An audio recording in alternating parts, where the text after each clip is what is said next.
甜甜，甜睡觉呢？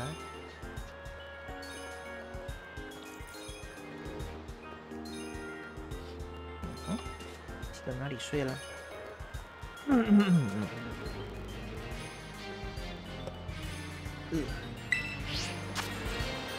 这个卧头都不是。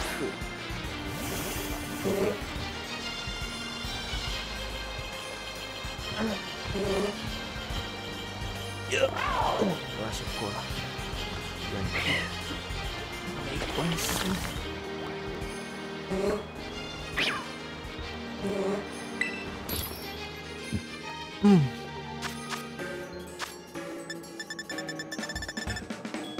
这次来吃遭遇好了，主要是把那个盐给用掉一些。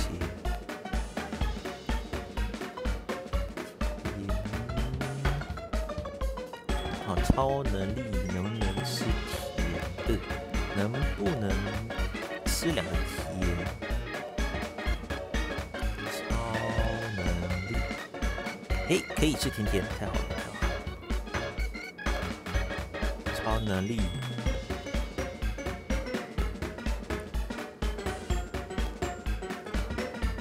哎，不是这个。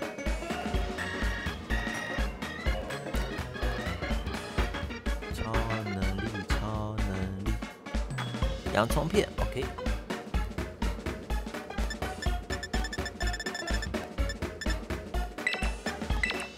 洋葱片，然后2个甜甜，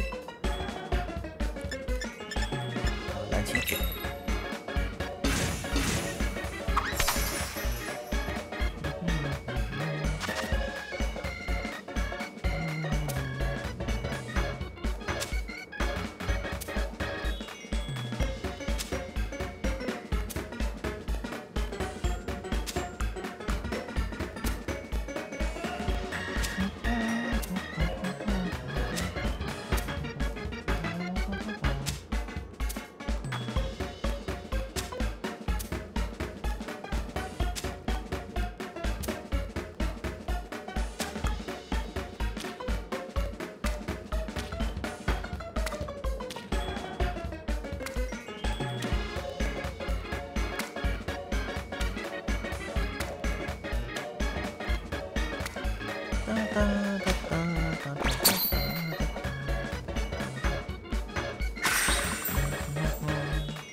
YT 那个声音会截取到游戏的声音哦。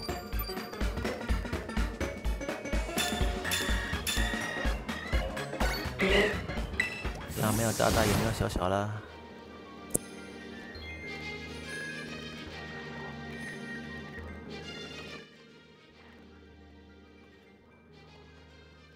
有大有小。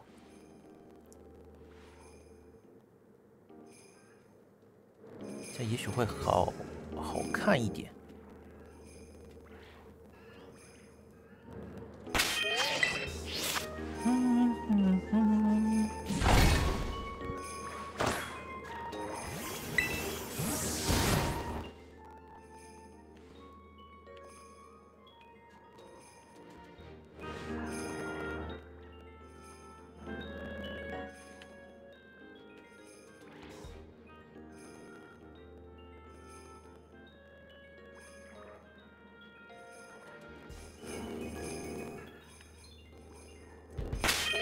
没有。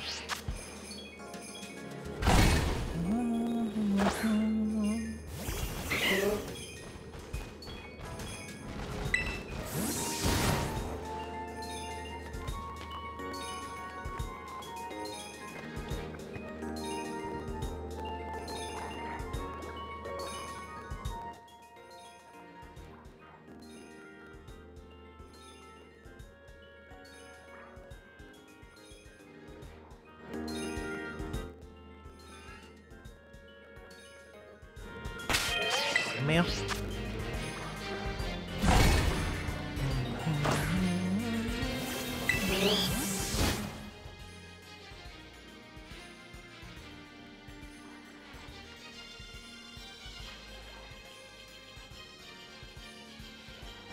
没有。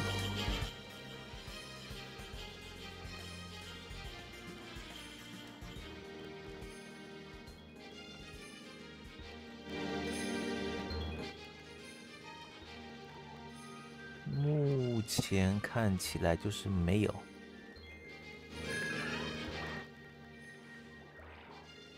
没有。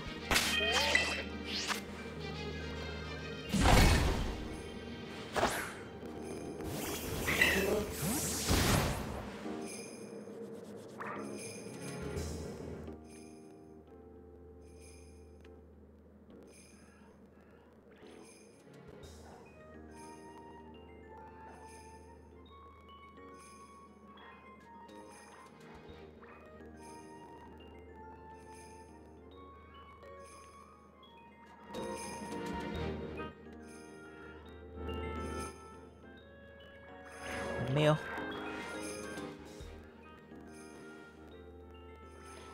感觉那边没有。没有。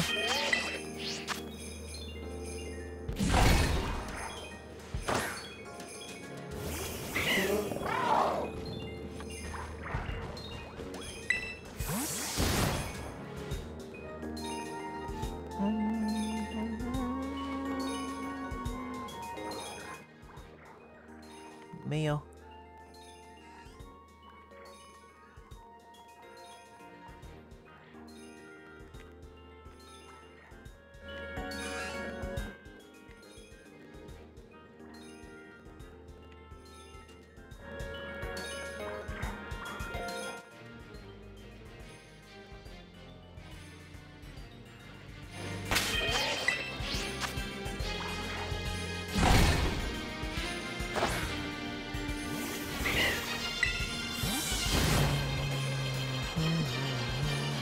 哎，下雪了，快点带着正的色维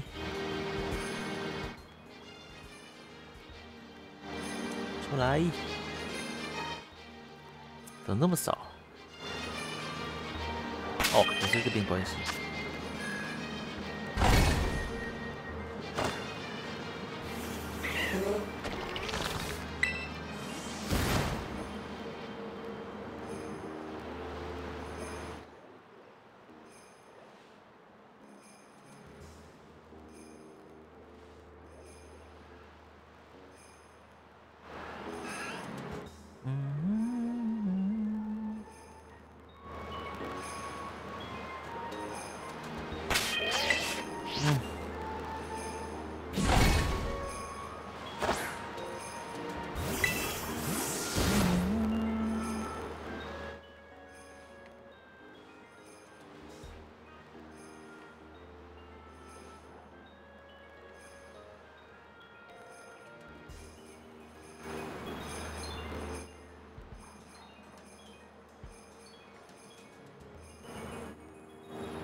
前看起来都没有。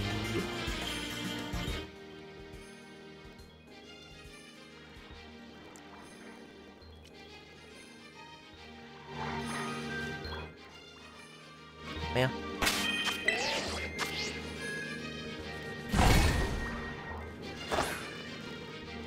没有。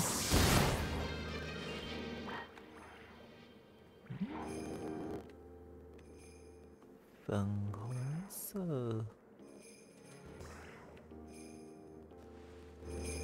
都是粉红色。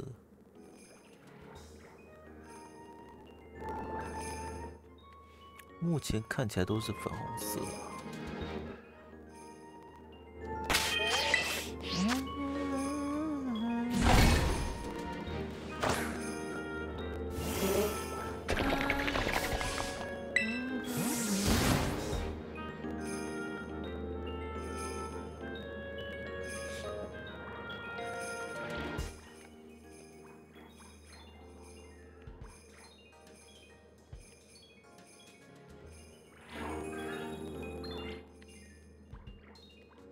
看起来都是粉红色的，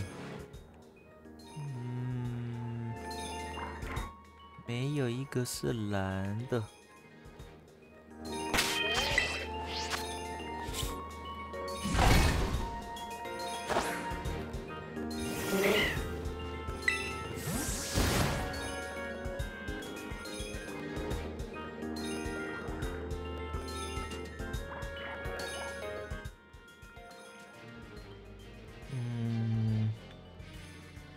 粉红的，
目前还是没有看到。8分钟。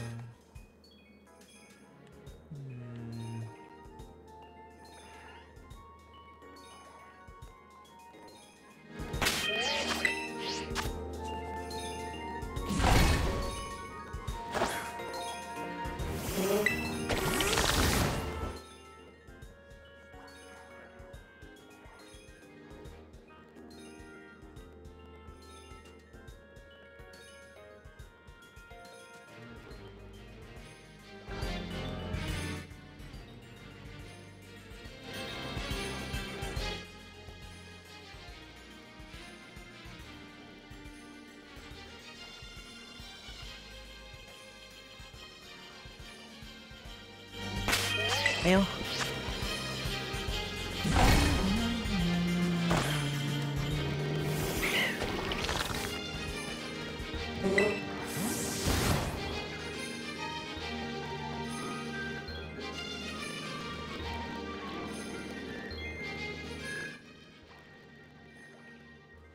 哎，有个躲到后面去了。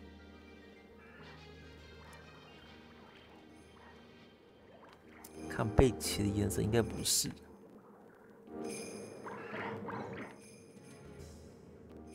嘴巴不是。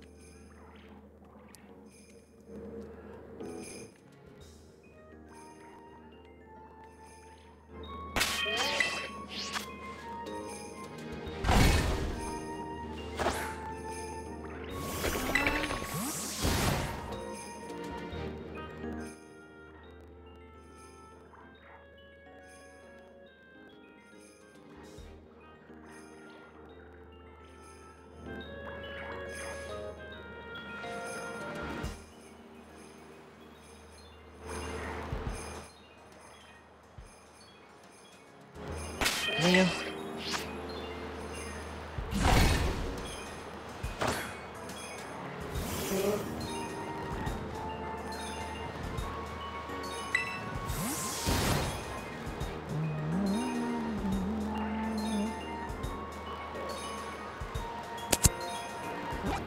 哎，不是。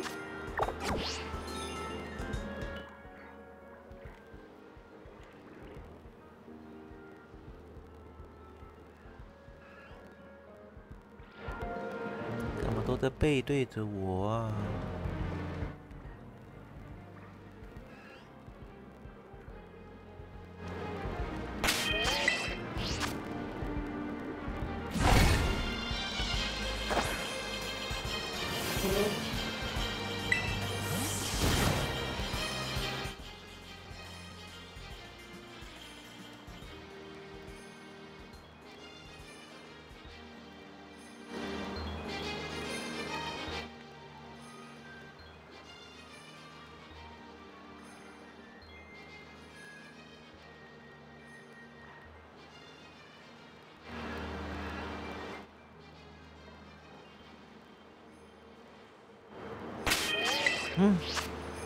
没有。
前面真的是遇不到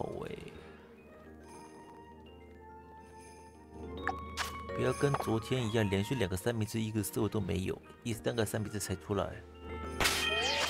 今天我们的时间有限啊。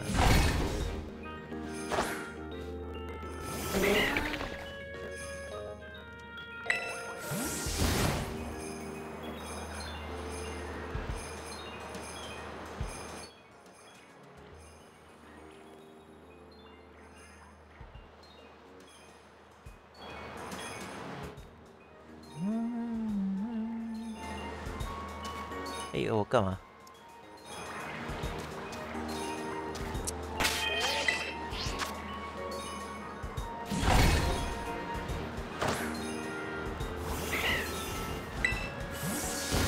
当当当当。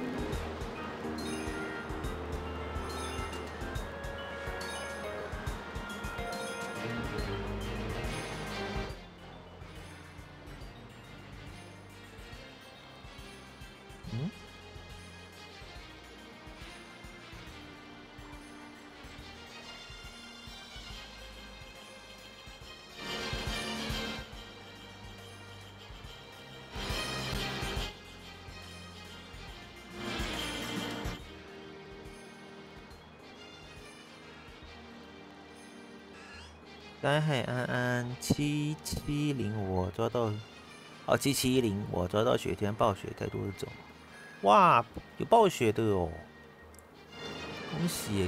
暴雪是雪天最难出现的，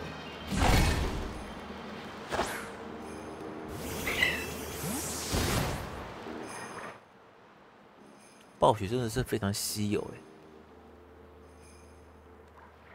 只有在雪天有几率会变得暴雪，然后只有几分钟而已。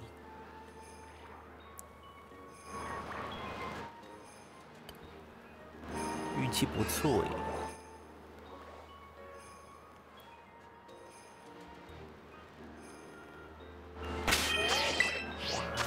！5星流真有，我已经相当5星流了呢。我在旁边还在看什么 FB YouTube 的。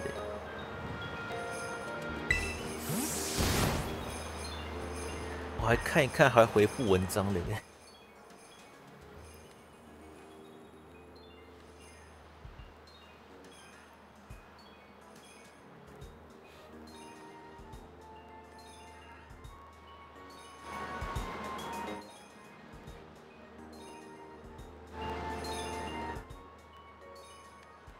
都是红的，红的，红的，红的。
这背对的很讨厌呢，背对就不能看他的嘴巴，还有背鳍的颜色，还跑出去。明天就黑练了，我要先去那个买卡包，我想先去买卡包。明天也是那个伊布钛金庆典发售日，我明天下班也要去冲买卡包。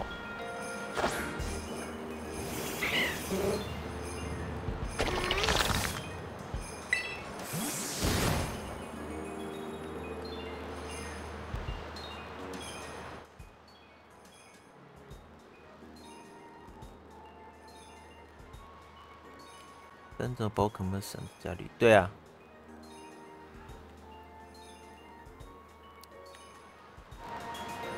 加倍，这次是加倍，虽然没有正。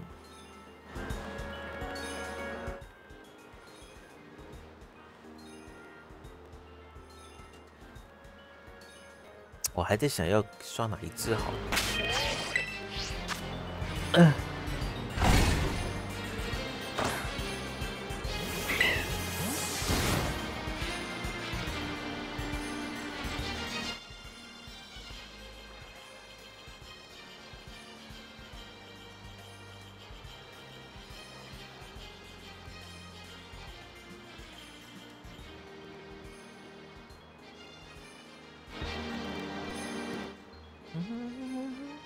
明天，对啊，明天啊，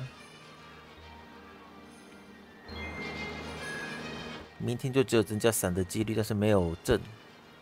然后它已经弃点，明天听说在某些指定店家购买会有特别的卡包让你活动卡包让你抽，其中能抽到是异图的甲贺忍蛙全图，异图。所以我想去抽，能的话买个2、3盒，增加抽中几率。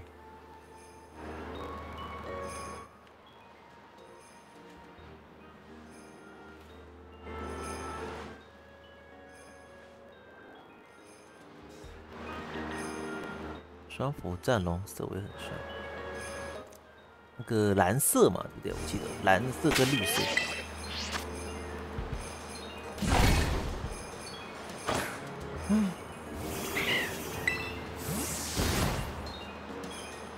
斗金也是变成黑色嘛，我记得。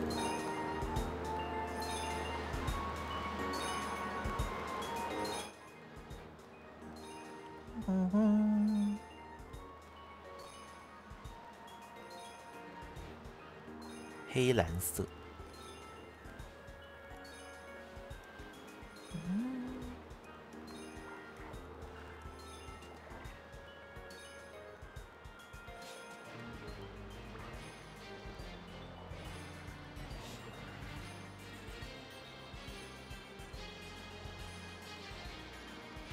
反而我不知道那个钻石的那只为什么要刷，它是哪个地方很稀有吗？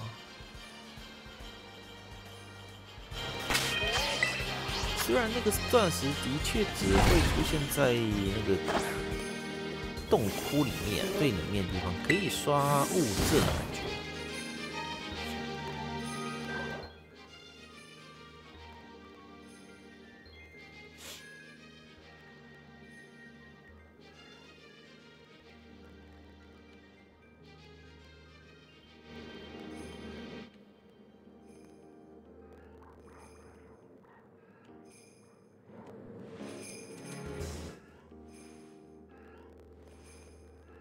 小碎钻对啊，我记得小碎钻就是在那个金花池里面，金花池我忘记了，那个底下才会遇到啊。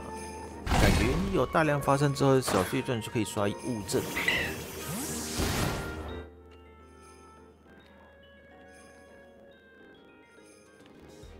虽然对战是没什么用啦，就是可以方便刷啦。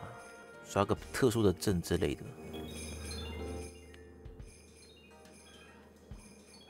哇！今天真的运气不好哎，等1分钟，1:44，等一下还会有那个魔物猎人最新消息。对啊，原本在下面啊。之后那个大量发生就会跑出来啦，有可能会在那个物证的地点啊，这样可以刷物证啊。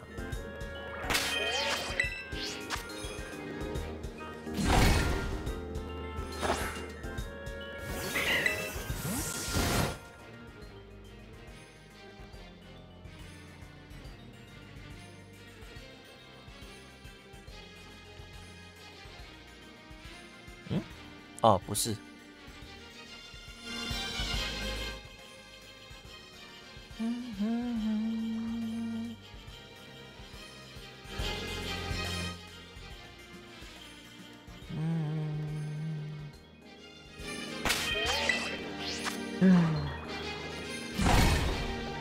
走精，想想走精的用意要在哪里？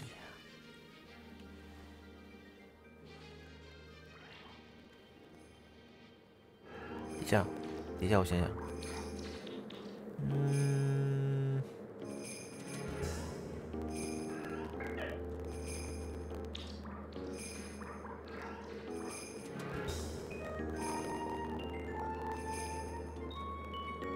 对，北上乡是小碎钻，阿迪亚地区是走精哦。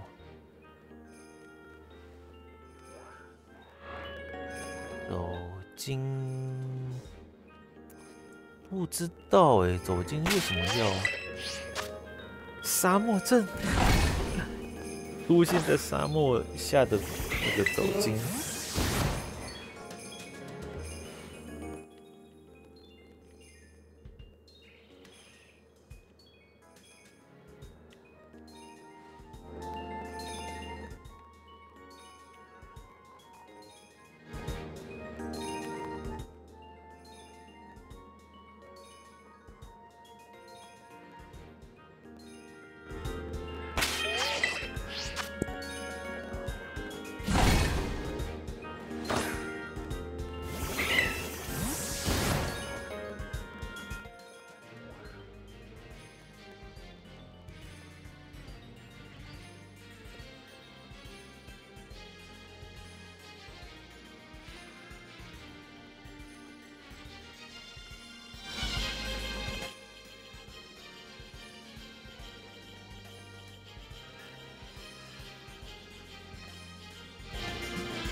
蓝莓学院的虎牙龙，这是人气角色，可以理解。走精真的不太能理解，小碎钻是比较难弄，没错啦。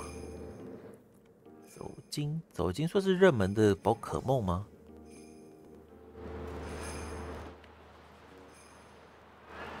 喂，没了耶！啊！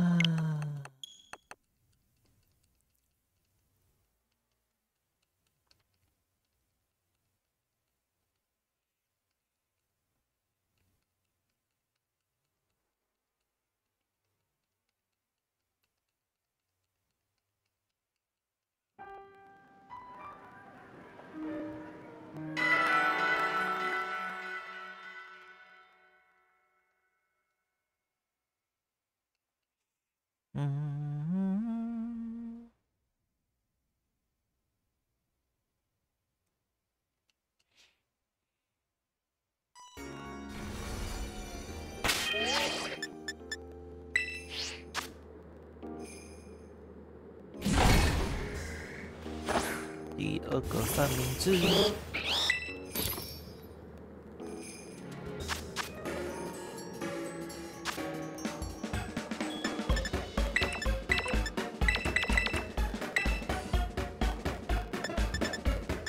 甜，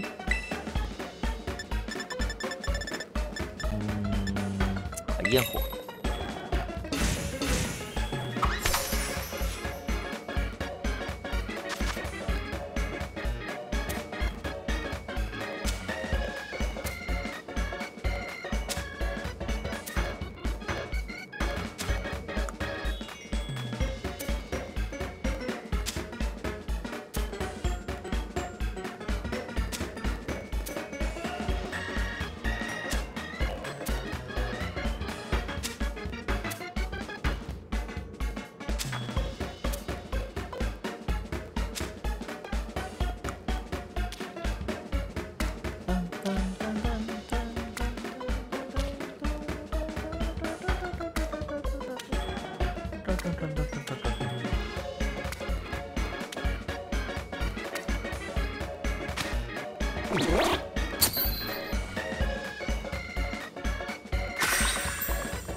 拿错。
没有还是没有对。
等一下，对。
噔噔。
不会吧，这么衰哦！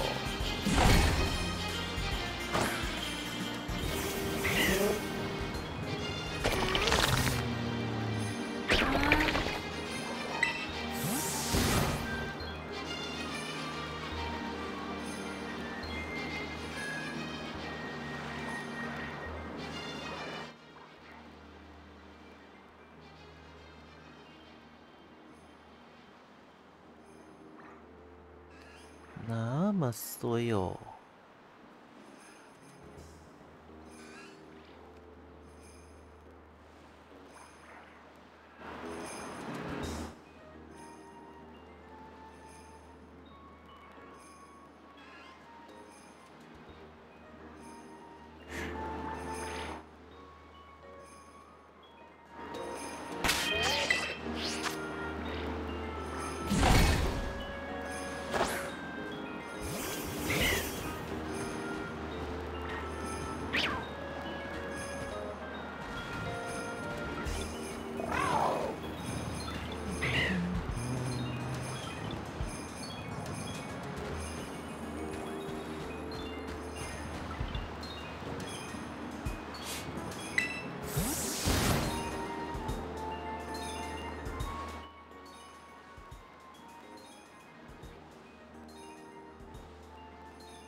没有诶。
46分钟，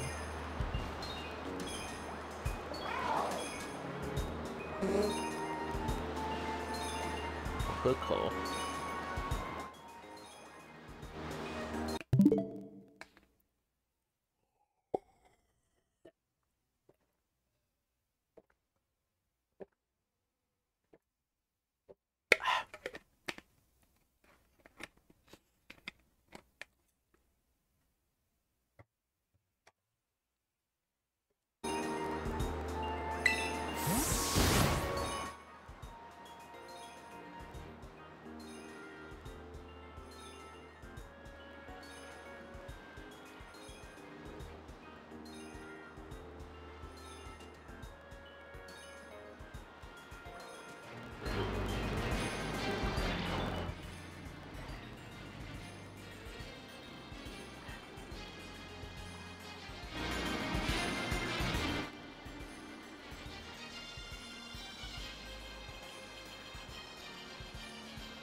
诶、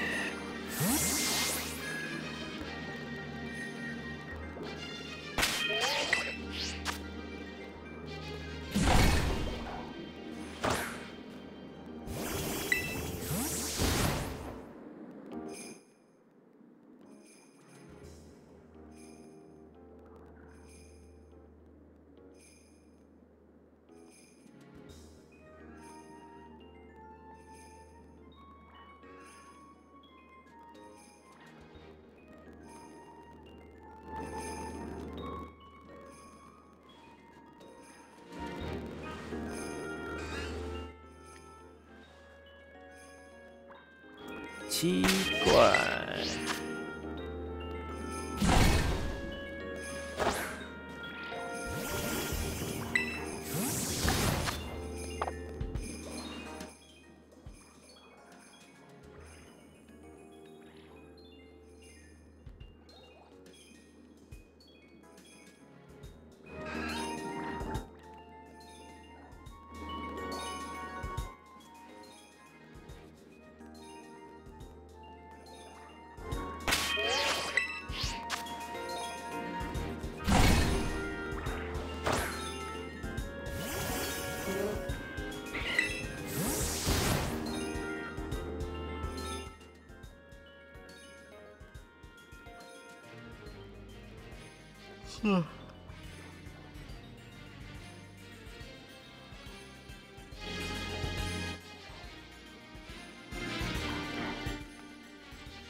抱歉。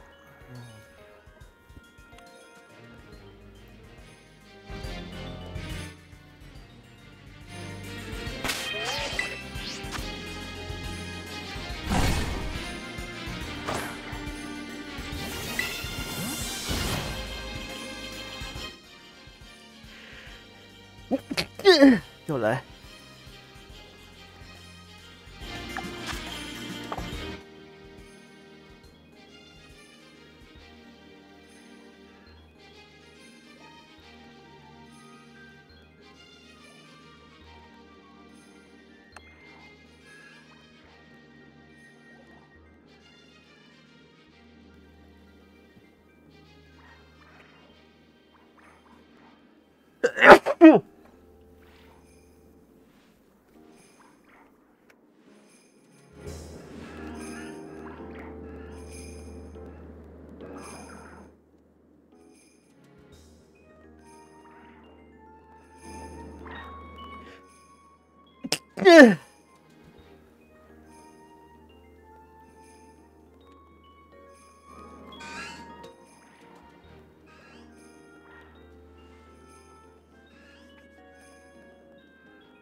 这。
哎，没了，还有几分钟，看一下。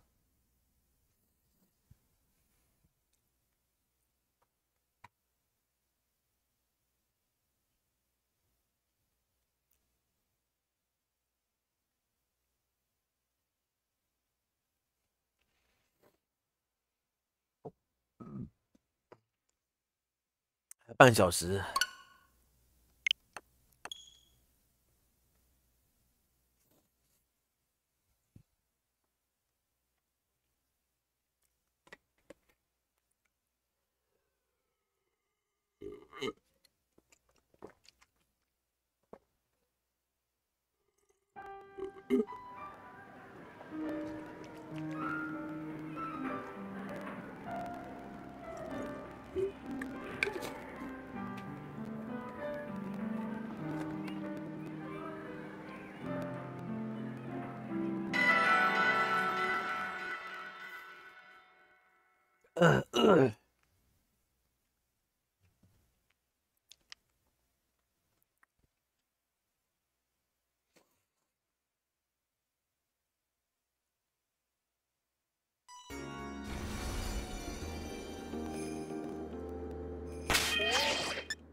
第3个三明治了。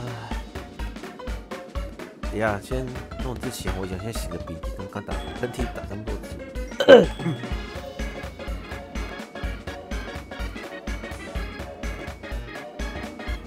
先擤个鼻涕，等一下。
OK。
还有26分钟。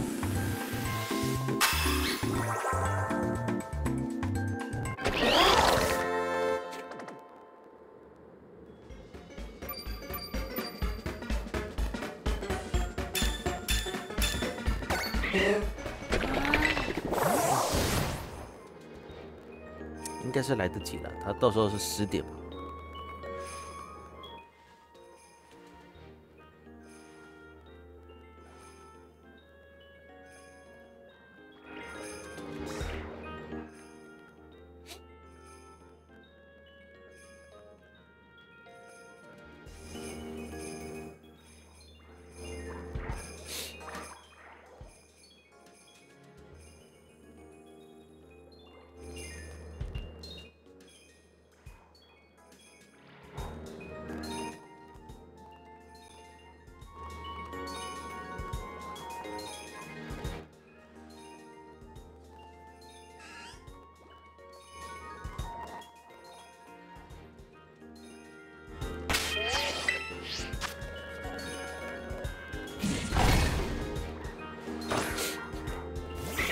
下的新消息，大家想看英文版还是日文版？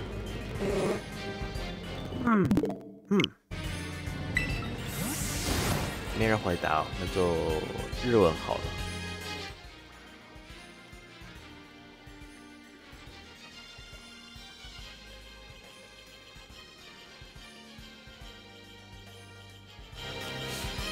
怎么没有嘞？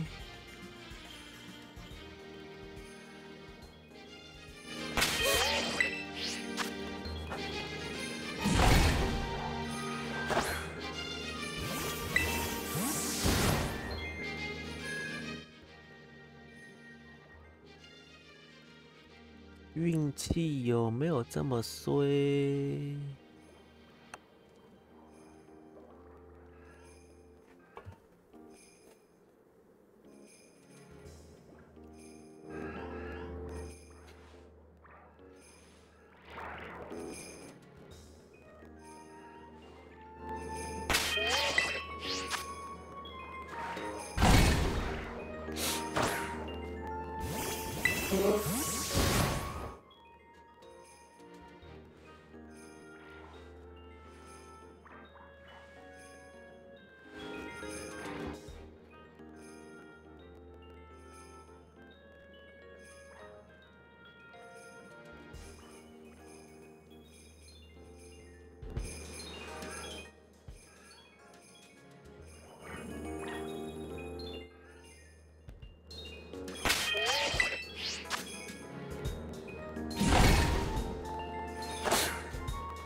没看到，那有呢？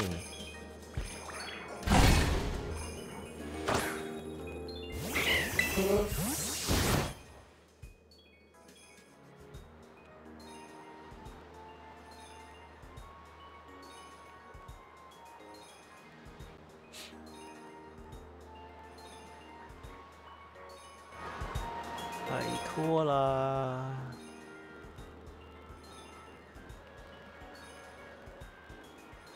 喂，怎么衰成这个样子？吃三明治一个色尾都不给哦！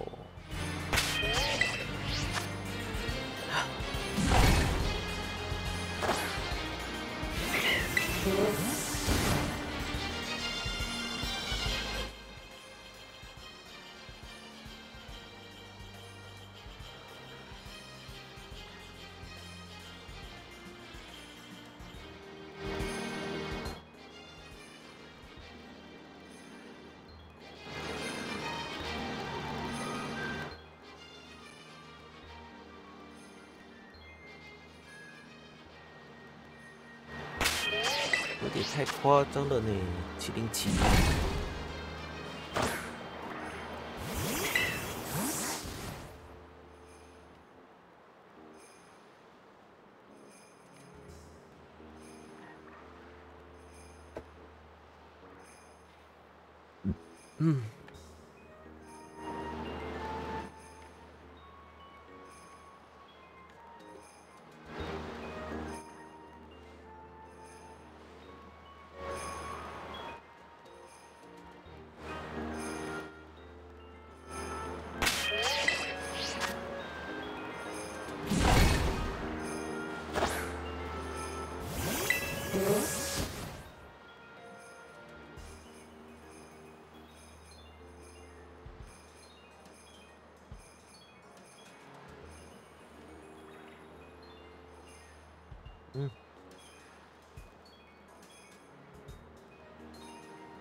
有没有这么衰啊？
哎，没有看错。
哎呦！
还有13分钟哦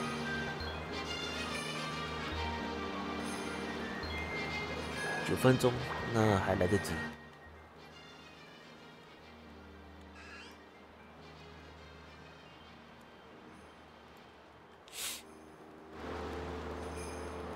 还来得及，来得及，到时候还有那一小段的动画，倒数动画，来得及，来得及。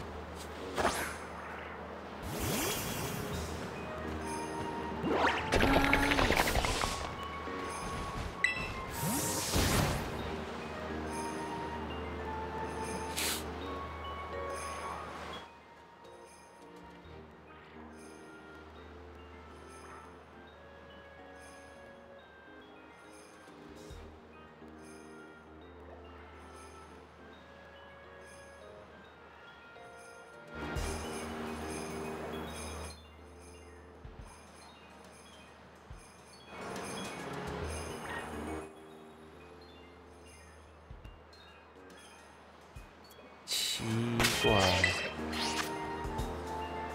不能在最后的时候来一只色尾吗？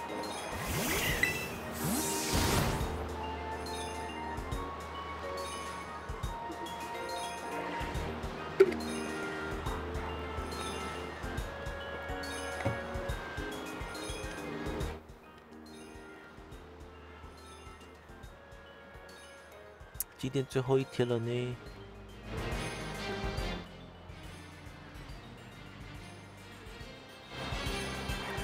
奇怪，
都没有欸。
蓝色的不给哦，都不给一只哎。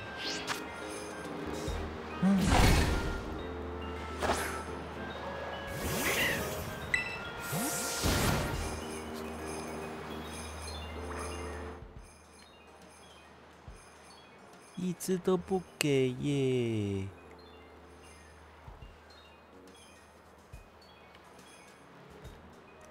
3个三明治一直都不给耶，好惨哦！今天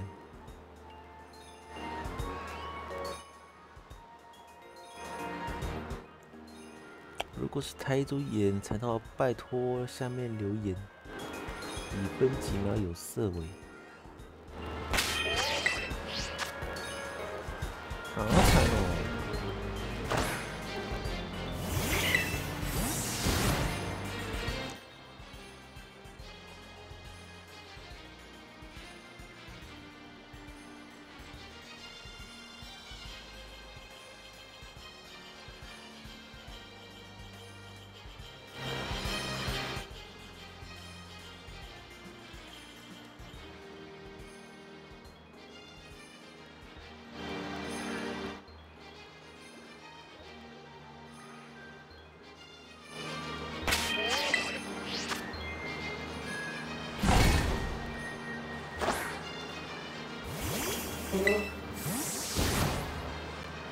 几分钟？6分钟可以了。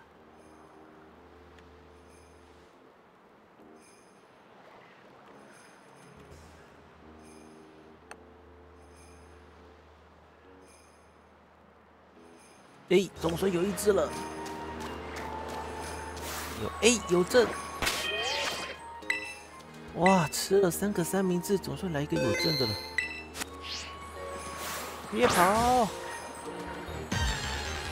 大小无所谓，来给我来个正吧！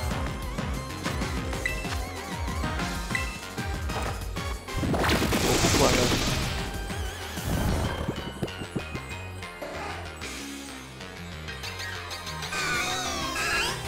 好 ，nice。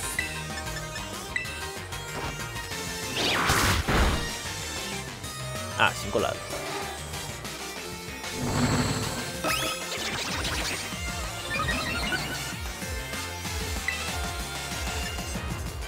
再一次。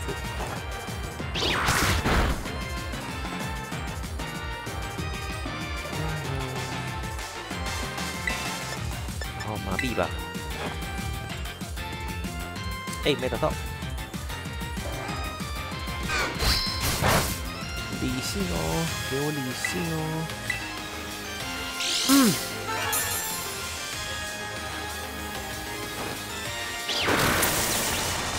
好，最后几分钟的时候，最后几秒钟的时候，反正这只是一定要抓了哦。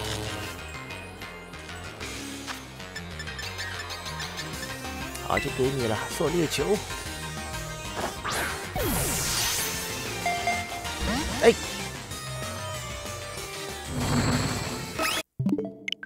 反正最后1、2分钟也不要了。我就这一只就好了。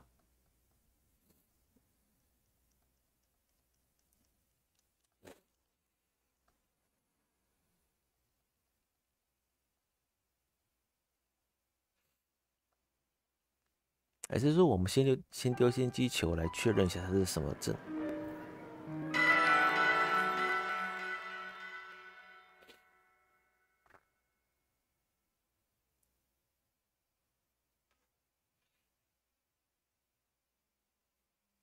等一下要后退嘛吼，刚刚存档都是他在我前面。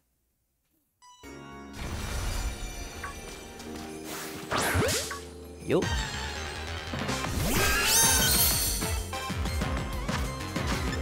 先丢先机啦。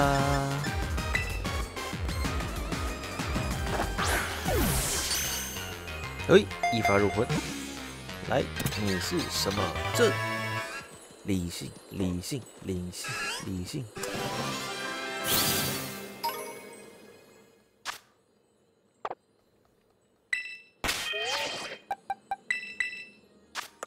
理性，可恶啊！他们又开始了。好吧，先来看魔物吧。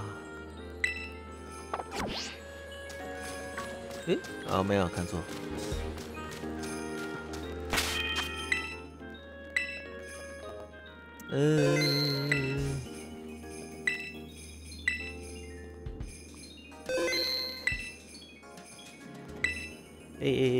算了。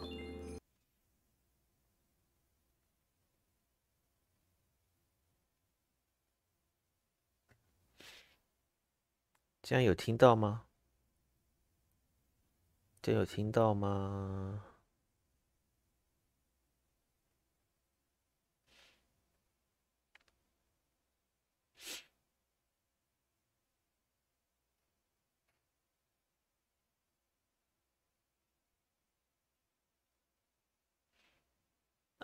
好，还有14分钟。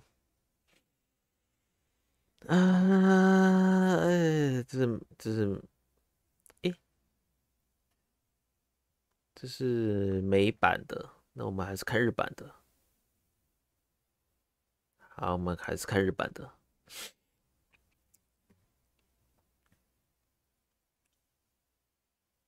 好吧，就休息一下。反正没了。遇不到，真的是哦。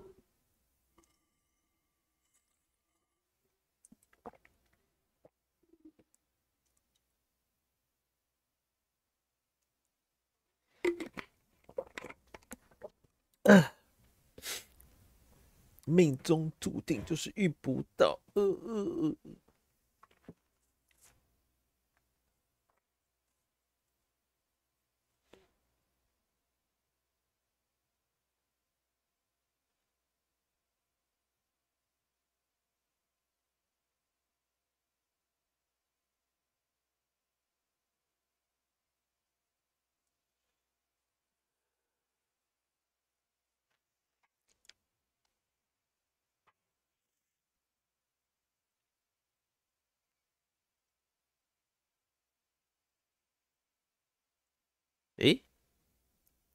两个版本的音乐不一样哦。不一样竟然。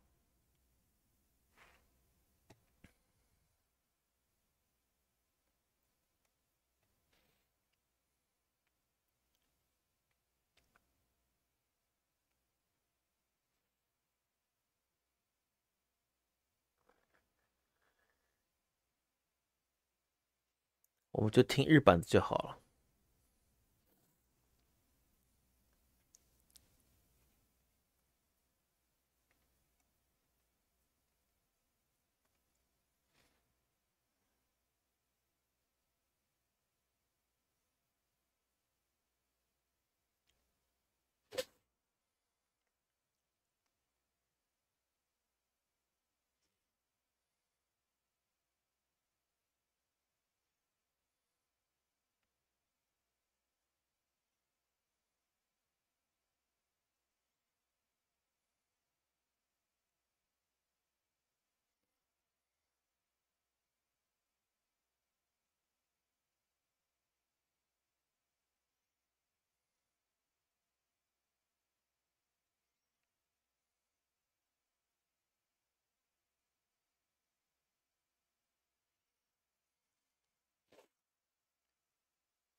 就休息一下呗。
还有8分钟。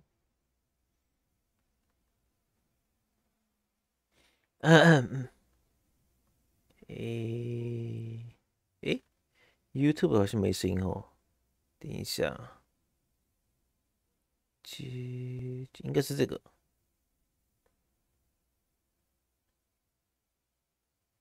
有吗？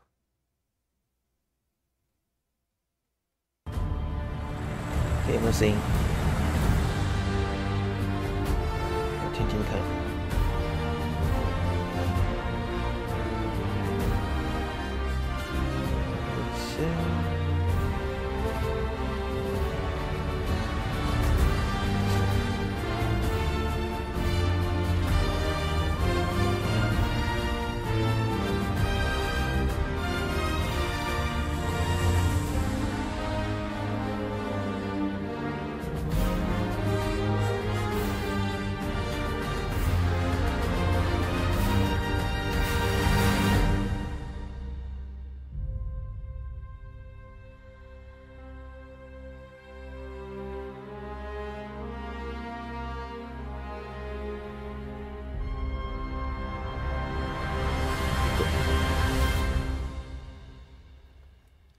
有没有声音啊？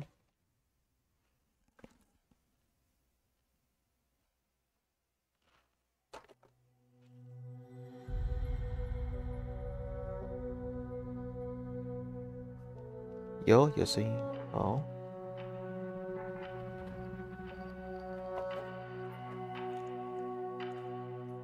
有声音就好。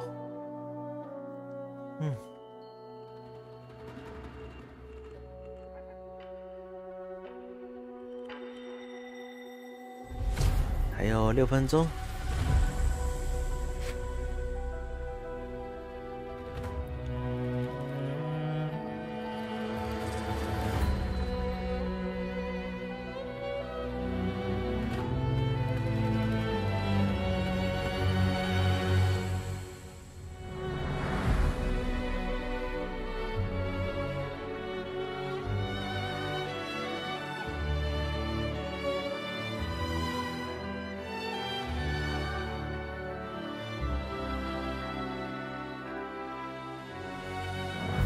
6分钟。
有4分钟。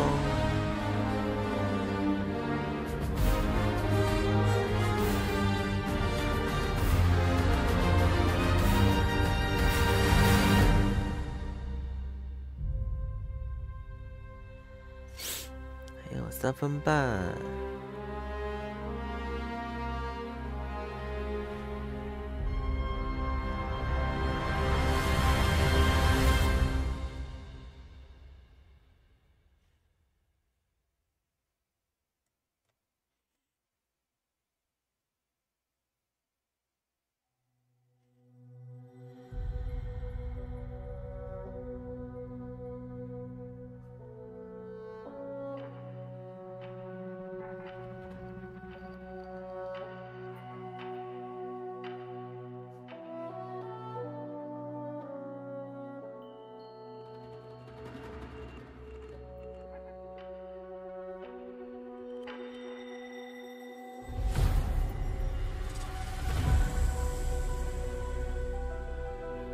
还有3分钟。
Hello everyone and welcome to the Monster Hunter Wilds pre-launch community update. My name's Jono, EME Community Manager on Monster Hunter.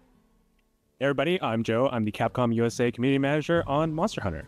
And welcome to our broadcast, which for the very first time will be bilingual in English and Japanese, which is a brand new concept for us. So we hope you enjoy it.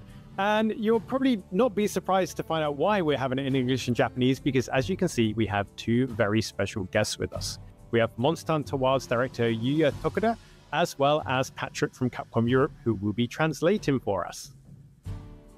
Hello. It's great to have you guys. Thank you so much for coming. Now, Joe, we've introduced our esteemed guests. We've said hello, but why are we here today? Yeah, today is a really special stream. Again, we have some special guests here joining us, and we would like to share a sincere thank you to everybody out there who participated in the open beta test that we held at the end of October. And today we're going to be spending some time talking about how a lot of the feedback from that open beta has influenced the development of the main game. So just to kind of recap, the open beta was held with a couple of goals. The first, I think the most obvious one is we were able to give everybody a chance to play the game.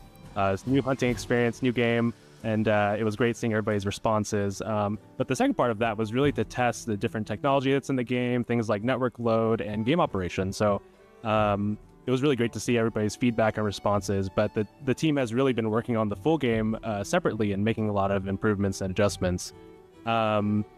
And again, we just want to share thanks to everybody for sharing your feedback either through social media, our official survey, or through different places online. And while a lot of that feedback covered some known issues and things that we originally already planned to address in the final version of the game, a lot of the feedback actually covered some bugs and things that the team was not aware of or didn't intend to fix, so it was extremely helpful. And some of those fixes and adjustments are now prioritized for the final game thanks to your feedback, and we're going to talk about a lot of that today. Jana, we actually had a round of previews go live recently, right? And that actually had some details that we're going to discuss today. Yeah, you're absolutely right. And the community response to that was fantastic. So if you have seen the previews, you will recognize some of the content in today's broadcast, but there is so much more.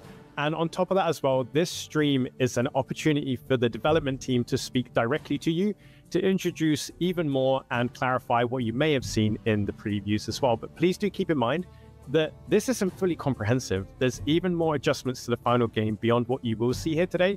And what is shown may not necessarily be final and is, of course, always subject to change. Now, obviously, now we've covered that. Let's talk about our guests. Obviously having director Yuya Tokura here is so much fun. And Patrick will be doing the Japanese to English, so you'll be hearing a lot of them both. So Tokura-san, what would you like to say to everyone before we get stuck in? はい、最初に徳田さんから自己紹介やコメントをお願いします。はい、モンスターハンターワイルズディレクターの徳田優です。今日はこのような場を設けていただきありがとうございます。僕はモンスターハンター G から20年間、モンスターハンターを作り続けております。今日はよろしくお願いします。Hello everyone, I'm Yuya Tokura, the director of Monster Hunter Wilds. It's really nice to be here with you guys today. It's a good opportunity to speak to you directly. I've been working on the Monster Hunter series for 20 years now, ever since Monster Hunter G times. So yeah, good to get a chance to talk to you and let's have fun. Amazing, yeah. But the open beta test was, honestly, it was the response was overwhelming. We saw just a huge variety of responses and feedback and just people enjoying it and also sharing, what they thought of it in a constructive way. So Tokura-san, could you talk a little bit about what your initial impressions were seeing all the different reactions to the beta? オープンベータテストの、ユーザーの反応への徳田さんの反応について教えてもらえますでしょうか。はい、まず本当にたくさんの方にご参加いただき、ありがとうございました。クロスプレイのマッチングサーバーにもし問題があった場合に、修正期間を取るために、モンスターハンターワールドのオープンベータテストよりも1ヶ月早く、開催したんですけれども、おかげさまで大きなサーバートラブルもなくテストを終えることができました。Yeah, thank you very much, first of all, to all the many players around the world who took part in the beta. It was a very useful experience for us. You may have realized that the timeline was even earlier on this beta than the one we had from Monster Hunter World back in the day. It was about a month earlier before launch. The reason we had this one earlier was because of the addition of crossplay to Monster Hunter Wilds. That new system meant that we really wanted to make sure we had enough time to fix any issues that might have arisen with crossplay and matchmaking on the servers. But fortunately, we were able to get through the open beta test without any significant hitches in that area. また皆さんの、楽しかっただったりだとか、もっとこうだったらよかったなみたいな、声を糧にしてですね、チーム全体がモチベーションを上げて、制作や改善に取り組むことができました。Of course, it wasn't just about technical confirmation. It was also great to just see everyone's feedback, hearing all the players say how fun it was to play the game. And of course, your wishes and requests for things that you weren't enjoying quite as much about it. It was all such valuable feedback, and it's been great motivation for us to just finish the full game and make it even better. So thank you again for that. Yeah, it really was a fantastic opportunity for everyone and for us to get some great learnings and observations too. And obviously, we've mentioned the open beta and what you thought about that. What were your thoughts, Takura-san, on the recently published previews and interviews we'd seen from press from around the globe?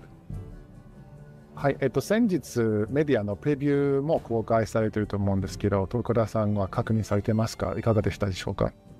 はい、まず世界中からですね、初心者からもベテランさんまで、すごく幅広い層の、ライターさんが、大阪に来てくださって、OBT からの改善点はもちろんですけど、ゲーム作品としてそもそもどうなのかだったりだとか、部分についてですね、とても楽しんで、ポジティブなレビューをたくさんくださったので、まずとても嬉しかったです。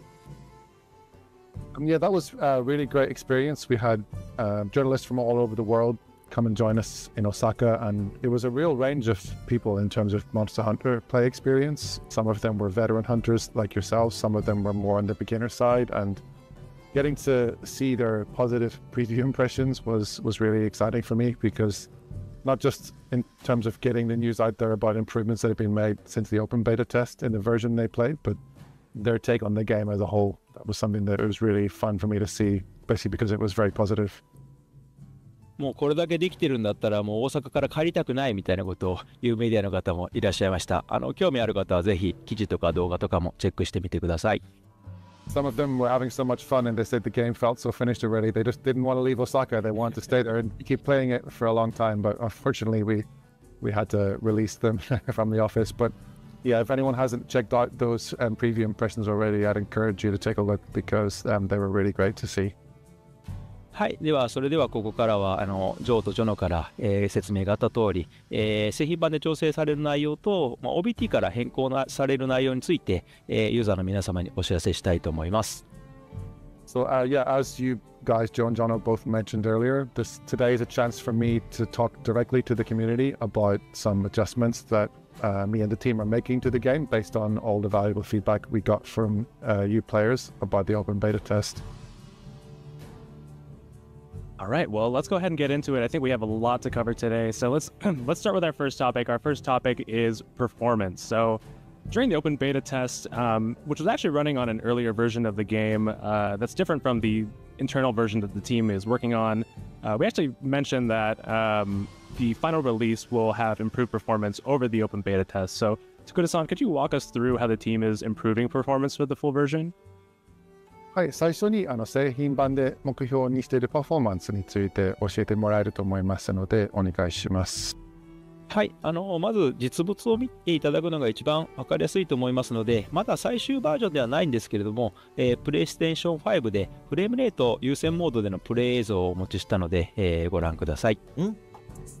Yeah, we've got some slides with some details coming up, but I think first of all, I really want you guys to just get your eyes on a gameplay video to understand where the performance is at. So I've prepared a video that's running on PlayStation 5 in prioritized performance mode. It's not the final version of the game, but it's a more up-to-date version than the one you would have played in the OBT. So let's take a look at that now. 看什么预告片？更新的。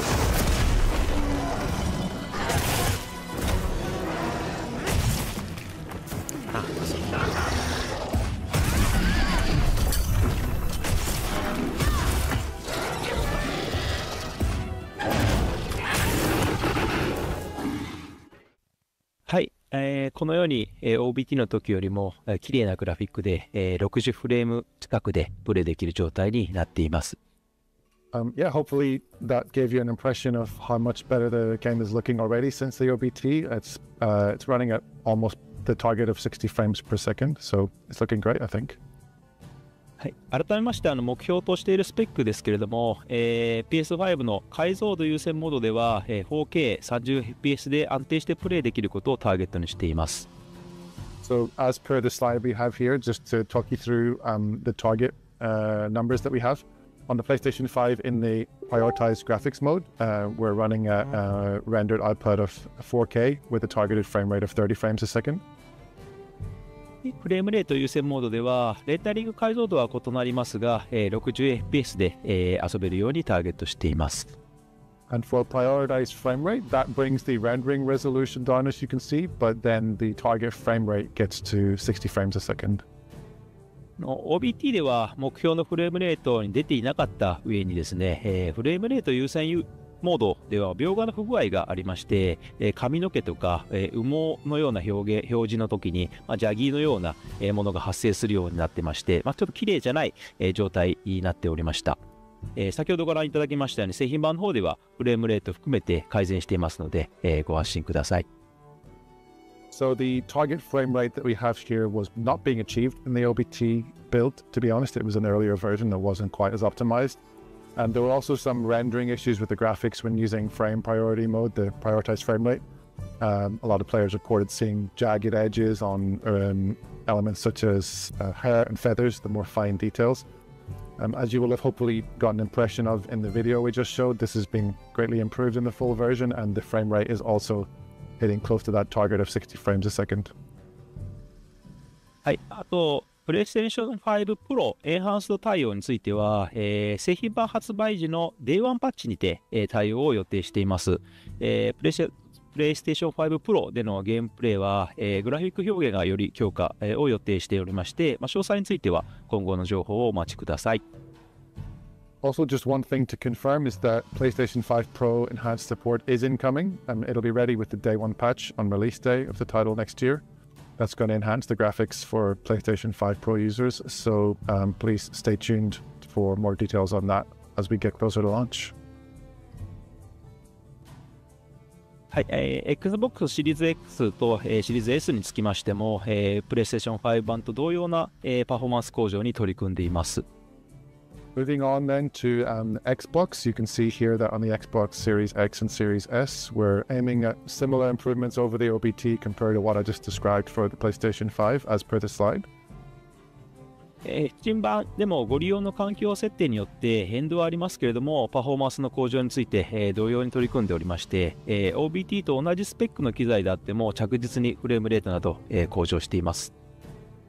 Steam is of course a bit more complicated. It varies greatly depending on your own personal rig, your hardware, and the settings you have set up. But we are working on improving the performance of that too. And the frame rate and other performance you can expect from the same equipment you might have used in the OBT will be improved for the full version of the game. So please wait a little longer to get a chance to experience that.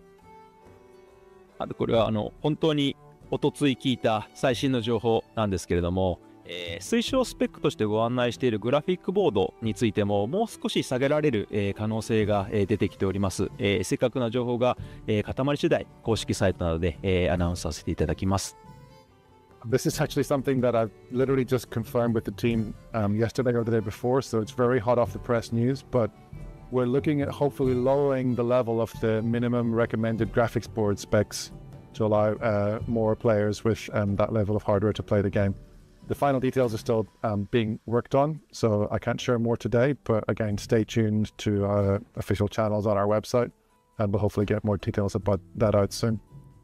That is really, really cool. Joe and I can both attest that following the OBT, performance was an important topic for the community across all platforms. So it's really, really cool to be able to share the performance and visual improvements for all versions and platforms of the game across the board. So thank you for that, Guru-san. One little question though, because we did see some members of the community, particularly on PC, concerned whether or not they had a powerful enough hardware or rig to run the game on PC. Especially seeing, out there's such a wide range of hardware amongst the gaming community. So is there anything the team are thinking of or looking at doing to help players on PC determine if their rig will run on something well? 基本 Team 上 ユーザー他们好は像都是それぞれのプレイヤ说ーがさまざまな環境で遊んでいると思いますけれども、主機的発売前に自分の環境で、一点改动。期待できるパフォーマンスを確認したいユーザーがたくさんいると思うんですけど、何かしら対策を考えたりしますでしょうか？はい、さまざまな改善とか最適化が進んでいる中でですね、その製品版の環境でご自身の機材がどのように機能するかというのは、発売前に知りたいというのは、非常によく、分かっております。現在そうした方に向けてベンチマークソフトをご用意できないか、検討しています。できるできないや時期など決定しましたらまたお知らせいたします。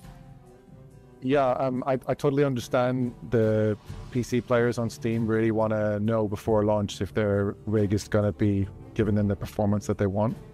While we are, as I said, working to improve the performance greatly before launch, we're considering as well releasing a benchmark tool for Steam players, and that'll let you more directly check how your PC hardware is going to run the game. So that's something that's still in the works at the minute, and if that becomes finalized, again, we'll release further details on that in due course, so stay tuned.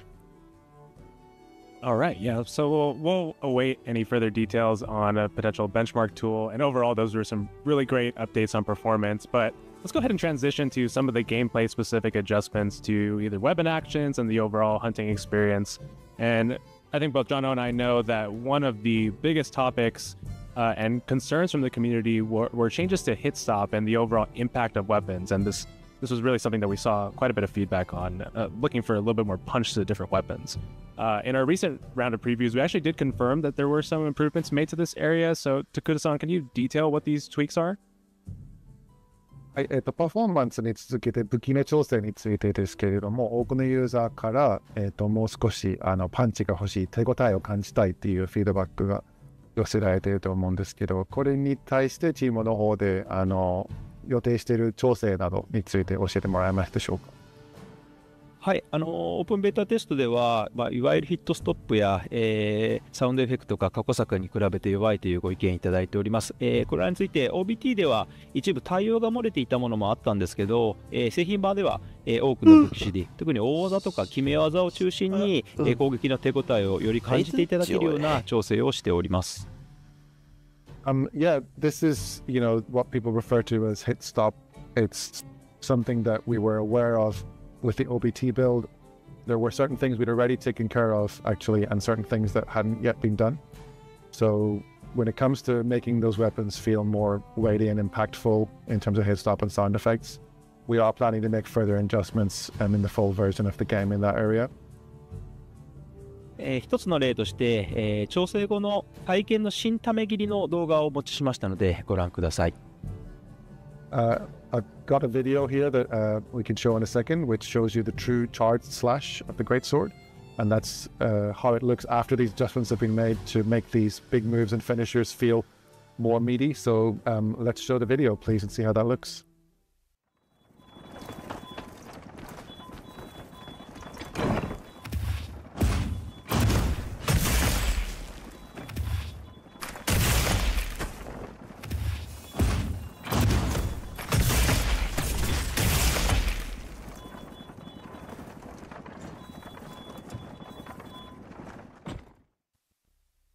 はい、体験、実は新ため切りダメージ量の方も、増やしてます。ダメージ量に限らずですけど、このヒットエフェクトだったりだとか、ヒットストップについてももろもろ調整を行っていますし、サウンドですね、音についても調整してますので、トータルでヒット感は、向上しています。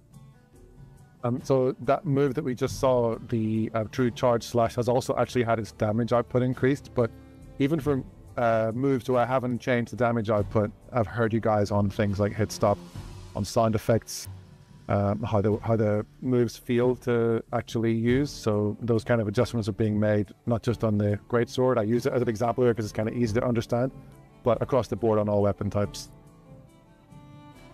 はい、ヒットストップに関してはですね、モンスターハンターワールドをリリースした当初には、海外のユーザーを中心に、ヒットストップが強すぎるとか、重すぎるみたいなご意見をすごくいただいたんですけれども、今回モンスターハンターワイルズのオープンベータですと逆に弱いというご意見もたくさんいただきまして、モンスターハンターの持ち味であるこの、重みのあるアクションという感覚が世界中の方に受け入れられ始めているんだなということも感じまして、感慨深くもありました。It was really interesting, actually, for me to receive this feedback on the beta. I'm thinking back to Monster Hunter World, which I also worked on. And back then, there was a lot of player feedback, especially outside Japan, where players felt that the game was actually too weighty, that the animations were too slow. And that's completely the opposite of what we heard this time, where people were saying the Wilds OPT, everything felt a bit too light and floaty and weaker. So I'm taking that as a positive, where I feel like in the years between Monster Hunter World coming out and Monster Hunter Wilds OBT, players around the world have gotten used to that meaty, weighty hit stop action that is kind of one of the hallmarks of Monster Hunter. So knowing that they've accepted that and they wanted it back based on the OBT is actually something that I think is really interesting, and also it's really nice for me to hear. No, that's really, really cool. You know, I'm looking forward to seeing those meaty chops and big bonks come February. And obviously, you know, we've spoken about how weapon interactions with monsters have been adjusted, but we're also looking at friendly fire and how that works, right? I understand that this was actually something as well that the team were looking into and considering before the open beta test went live. はい、フレンドリーファイアの機能について確かにオープンベータテスト、配信前からも検討されていたと聞いてるんですけど、こちらは OBT を受けてどのような調整を予定しているのでしょうか。はい、ゲームズコーンや TGS の、CU ロムでは、ガンランスの流撃砲などによって、仲間が吹っ飛ばされる、いわゆるフレンドリーファイアがありましたけれども、OBT のタイミングでは多くの武器でそれらを緩和しました。Yeah, this is something that, as you said, before even the OBT came out, we had our first playable globally at Gamescom earlier in the year. Then we had Tokyo Game Show. And the adjustments that we started to make for friendly fire were already present in those builds. So, for example, the Wyvern fire of the gun lance is something that we'd already toned down the effect even before the OBT started. OBT の時点でもハンマーの勝ち上げなど一部フレンドリーファイアが残ってしまったものもあったんですけど、それらも製品版の方では、修正予定となります。That said, as a lot of players will have noticed in the OBT, there were some friendly fire things that we hadn't handled yet. So upswing attacks on the hammer in particular, I think were causing a lot of people to be drawn around the place. And that's something that we're looking to get into a better place and fix it up for the final game. またサンブレイクの方で実装されました、ダメージリアクションを無効化する干渉銃、といった装飾品も実装予定です。And just to mention as well, something that wouldn't have applied during the OBT, but the shockproof jewel, which you might remember from recently Monster Hunter Rise Sunbreak, is going to be in the full game, and that will further help you nullify those damage reactions. 調整後のハンマーの勝ち上げの動画も持ってきましたので、ご覧ください。I've got another video with me today, so if we can please show that, then you should get an idea of how the hammer upswing looks after these adjustments have been made. So let's take a look. 锤子，嘿，感觉挥的时候好像是不是变快了？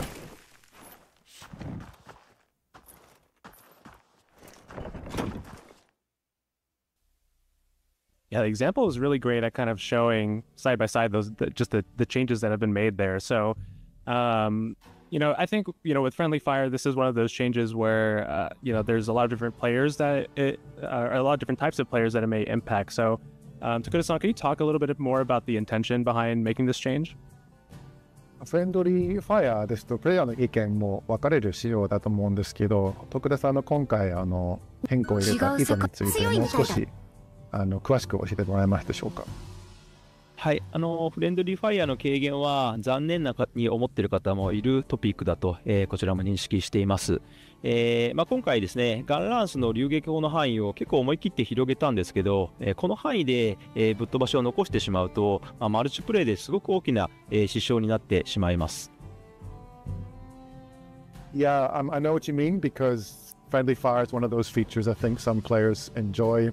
The bit of the chaos, and they might find it disappointing to hear that it's being reduced, but it's all part of my overall balancing sort of approach. So to take the gun lance Wyvern fire as an example, the range of that attack has actually been greatly expanded with Monster Hunter Wilds, and that meant that just the sheer range at which friendly fire could occur was kind of becoming something of a hindrance to having an effective multiplayer hunt. こういう行動はルールを理解しているプレイヤー同士なら楽しく感じていただける要素にもなり得るんですけれども、クロスプレイだったり、救難信号によって、幅広いユーザーの方がマルチプレイする機会というのがすごく増えている中で、初心者のユーザーの方がルールがわからないままぶっ飛ばしてしまったりだとか、特にそういう要素があることによってマルチプレイを避けてしまうようなことを、避けたいと考えて、今回こうした実装をしております。I think that kind of scrappy, chaotic feel that you get from friendly fire is something that players who understand it and they know how to avoid it or when it's going to happen, those people can have an understanding with each other and enjoy that. But we've now got crossplay and we've got a wider range than ever of experience levels of hunters joining the game. And I wanted to avoid a scenario where this level of, extra range attacks causing friendly fire would mean that maybe less experienced players would end up knocking everyone around beyond the point where it's still fun, or they might get knocked around and not understand why it's happening and not find that enjoyable, and then they'd end up avoiding going online and playing multiplayer with other players. So it's really part of my intention to make sure that everyone can enjoy multiplayer together, and that meant making the decision on how to adjust friendly fire.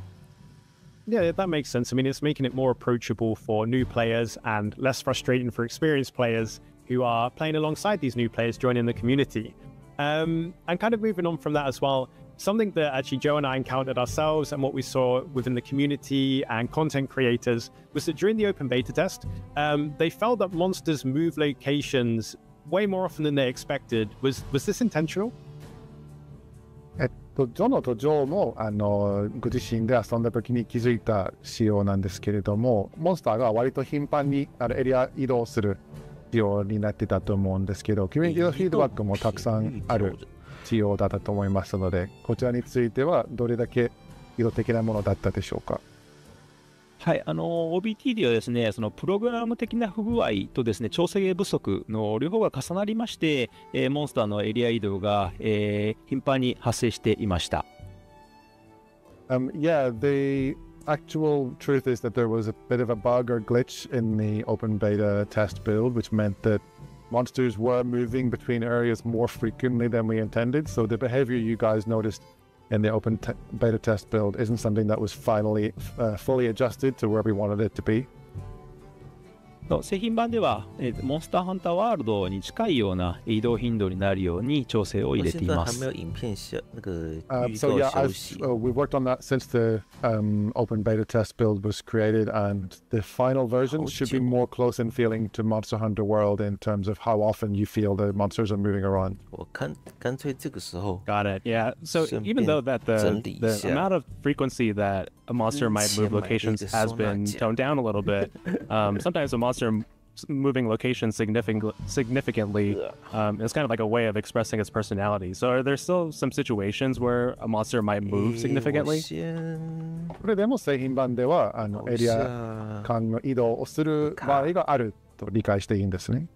もちろんモンスターがフィールドの中でどんどんこう移動していって、それを追い詰めていってハンティングするというのはモンスターハンターの、醍醐味の一つでもありますので、モンスターは移動していきます。Yeah, that's right. It's one of the sort of key features of Monster Hunter is that you're chasing these monsters around these vast environments. So it's not like they're never going to move anywhere and you're just going to be stuck in one place to hunt them. You're still going to have that feeling of the chase where they move between different parts of the field as the hunt progresses. またですね、特に生態系の上位に属するようなモンスター、すごく強いモンスターはですね、ベースキャンプから離れた場所、フィールドの奥深くに巣を構えていることが多くあります。今回はフィールドが広大になっているということもありまして、いろんな緩和処理は入れてるんですけれども、それでも品種移動などの際に大きく移動するということがあります。Also, the maps are much bigger in this game than any previous Monster Hunter, and that means there's more turf to cover. And when it comes to things like the monsters who are at the top of the food chain in a particular map, their nests or their home turf within the map can be pretty deep into the area, and it can be some distance to cover. So if you get them to a weakened state and they're doing the thing where they limp back to their nest to try and recover, that's still going to be an occasion where you're going to have some ground to cover in order to chase them and find them again. そうした場合はですね、その狩りたいモンスターの生息域だったり移動ルートに合わせた場所に簡易キャンプを立てて、ファストトラベルなどを使って先回りするような、使い方というのもすごく有効になります。I would recommend when that happens in the full game that you can actually use the pop-up camp feature to its fullest. So if you're aware of where a particular monster's nest is going to be in the map, and if it's quite a distance from other areas, you can go ahead and sort of do a recce and scout it out and put a pop-up camp there in advance, so that when that monster starts to get weakened and try to return to its nest, you can fast travel to the pop-up camp and get there quickly. So a little bit of planning, a little bit of prep, and it will pay off in the hunt, which is always handy. And, you know, moving on, we've already covered a lot of juicy changes. We've been getting stuck straight in. So let's kind of move over to adjustments to something that's really important and helps really define a hunter's identity in game, and that we're all very passionate about: our weapons. So we know many people are really interested in this. Takura-san, in our recent previews, the team showed off some changes to the insect glaive. But that's not the only weapon. Multiple weapons have received adjustments, but a few in particular, like the aforementioned insect glaive, have received the most attention, right? 武器の調整についてですけれども、プレビューのインタビューなどで徳田さんは特に総中根などの武器がかなり OBT に比べて大きく調整が入っているというふうにコメントをいただいていると思うんですけど、こちらについてもう少し詳細に教えてもらえますでしょうか。はい、特に総中根、ランス、スラッシュアックス、片手剣については製品版とかなり違いを感じられるような、武器種になっています。それらを中心に調整内容をご紹介できればと思います。Yeah, the insect glaive is one of several weapons, such as the lance, the switch axe, and the sword and shield, which I think players will, if you've played the OBT version and then you play the full game, you're going to notice maybe the biggest differences and feel like we've made the most adjustments to those weapons in particular, although we have made adjustments to all the weapons. So I'd like to take the chance to go through a few of those details with you. はい、総中根についてはまずは動画を見ていただければと思います。So if we can run the video we've prepared of the insect blade, let's take a look at that first.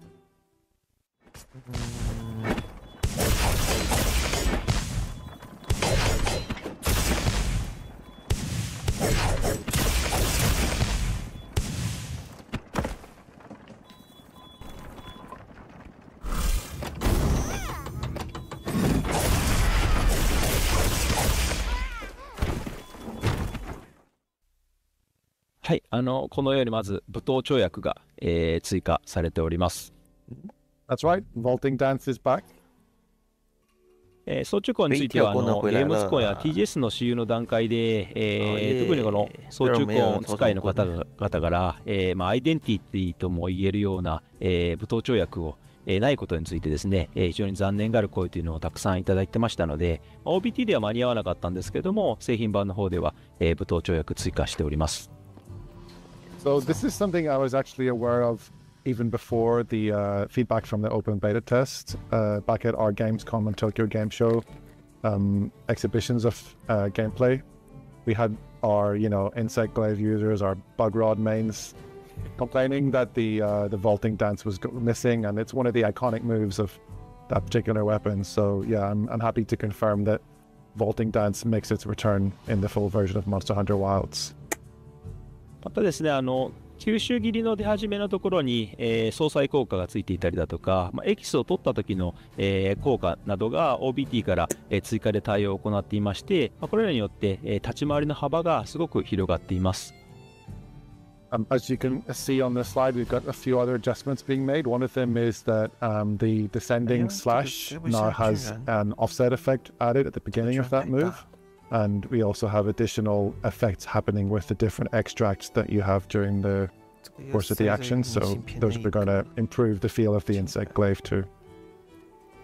はい。ですその吸収切りのための部分の、操作っていうのが、押しづらいというご意見も、すごく多くいただいておりました。One thing I wanted to cover additionally was that some players said that the controls for charging up the descending thrust were a little bit too difficult, or they felt tricky to operate in the heat of the hunt. 僕自身も押しづらいなと感じる部分もありましたので、何かできないか検討や相談っていうのを進めていたんですけれども、慣れてくるとですね、この貯めることによる遊びの広がりっていうのも確かにあるなというふうにも感じていることから、あとそれを回収するコストとももろもろ天秤にかけていった結果、今回はその貯め操作に関しては残すことに、しました。I took that feedback on board, and I tried it out in the game myself. And I did somewhat agree that it could be tricky to pull that off right in the middle of things, but we always have to weigh up when we're going to make these kind of modifications to a weapon, what the implications are for its playstyle as a whole. We have to balance the idea of changing that with, you know, how it might play the way it is. So after many discussions with the team, I actually decided to keep this one the way it is. I think that it is one of the trickier things to pull off, but it's sort of a bit of a rewarding bit of depth to the gameplay of the Insect Glaive. If you can get used to that and learn when to use the charge, it can really deepen your play style. So that's something that we're not adjusting this time, although we did hear your voices on that. ですね、メディアプレビューツアーに、来られた、操縦根使いのライターの方はですね、触っていただいて、最高の操縦根になってるじゃないかってすごく喜んで、くれましたので、ぜひ製品版の方、お待ちいただければと思います。Yeah, there was actually one journalist who was in Osaka for our preview last month, and they're an Insect Glaive main user, and they said that this is the best Insect Glaive ever in Monster Hunter history. So you can take that on board and look forward to the full version of the weapon in the final version of the game. Yeah, amazing. It's so great seeing Vaulting Dance back. I know that has been very, very highly requested from the community.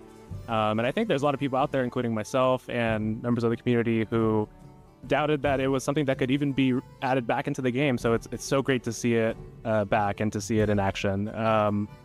So moving on from the Insect Glaive, I know there's other weapons we want to touch on. We mentioned in the previews that the Lance would be seeing some significant changes. So can you take us through those? 先にプレビューの段階で確かにランスも大きく大幅に調整を入れる予定になっているというふうに徳田さんがコメントしてたと思うんですけど、その詳細について教えてもらえますでしょうか。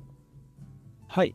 ランスは、多様なガードと、細やかな移動行動を駆使していって過去シリーズよりもモンスターに張り付いていける選択肢を増やしたかったんですけれども、逆にそのモンスターの行動を見て待つ選択肢っていうのがなくなった結果、かえって行動の選択肢が狭まって、同じ行動を繰り返してしまうような、ちょっと単調なプレーにつながってしまう部分っていうのがありました。Yeah, the Lance was something where the effects of the adjustments we made were somewhat on the unintentional side. So I wanted to add a variety of different options for guarding and more fine footwork movement options. And the idea was to increase the tool set of things the players had available when they're using the Lance. But I think that the unintentional effect of that was that players weren't able to do the classic Lance move of being able to wait it out and see what the monster is going to do next and then respond to that in kind. And I think that we ultimately ended up, unfortunately, narrowing the options available, and some players even went so far as to say that the Lance action felt monotonous because ultimately with the tools available, they still ended up repeating the same actions over and over again. 大きな変更点としましては、過去作のカウンター好きを、ガード中のためカウンターとして、復活させました。So in response to that, one thing that I've done is take the counter thrust move, which was a move that was available in past games with the Lance, and sort of resurrected that in a new form as what we're now calling the charge counter, and that's something that you can use while guarding as well. これによってカウンターで待つ、選択肢を作りつつ、さらに大きなモンスターの攻撃に対しては、ガードからパワーガードの方に派生していって、受けた攻撃によってため段階が変わる、新アクションっていうのも、足していってますので、そうしたものも含めた反撃の選択肢というのを取れるように、しています。So the addition of this move, as well as the other adjustments that we've made, some of which you can see here, which includes a new move that can be chained into from both Perfect Guard and Power Guard, means that I think Lance players will appreciate the ability to read the monster's movements, and you can choose your counter-attack style, and you can even do a Power Guard that will now charge even more quickly or to higher levels if you successfully defend against more powerful monster attacks. So that sort of wait, read, and counter style of the Lance, I think is going to be getting much better than you might have experienced in the open beta. その他混乱だったり暴発が起こりやすいような発生をなくしたりだとか、連携中に発生するガードダッシュのキャンセルのタイミングを早くするなど、過去作でできたことっていうのは、なるべくフォローしながらやれることの幅っていうのを広げる調整をしています。僕はもちろん、ランス界の藤岡さんも、結構、じっくり触っていまして、かなり感触良くなってきています。There's also another variety of adjustments that we've made to the lance in conjunction with Mr. Fujioka, the executive director and art director, who, as you guys know, is a lance main, so he takes the lance very seriously. And I worked together with him on these. So I wanted to expand the range of what you can do based on past titles. That has included actually removing some moves that you tended to chain into only on accident, and it would kind of cause confusion and mess up your combos. So I've sort of refined the moveset a little bit in those ways, while at the same time speeding up the cancellation timing of guard dashes that are chained into during combos. So I think that these changes, if you trust me and Mr. Fujioka, are going to make the lads feel better than ever. はい、動画の方もお持ちしたので、ご覧ください。I've got a video for this too, so if we can run that, then you can see what I'm talking about.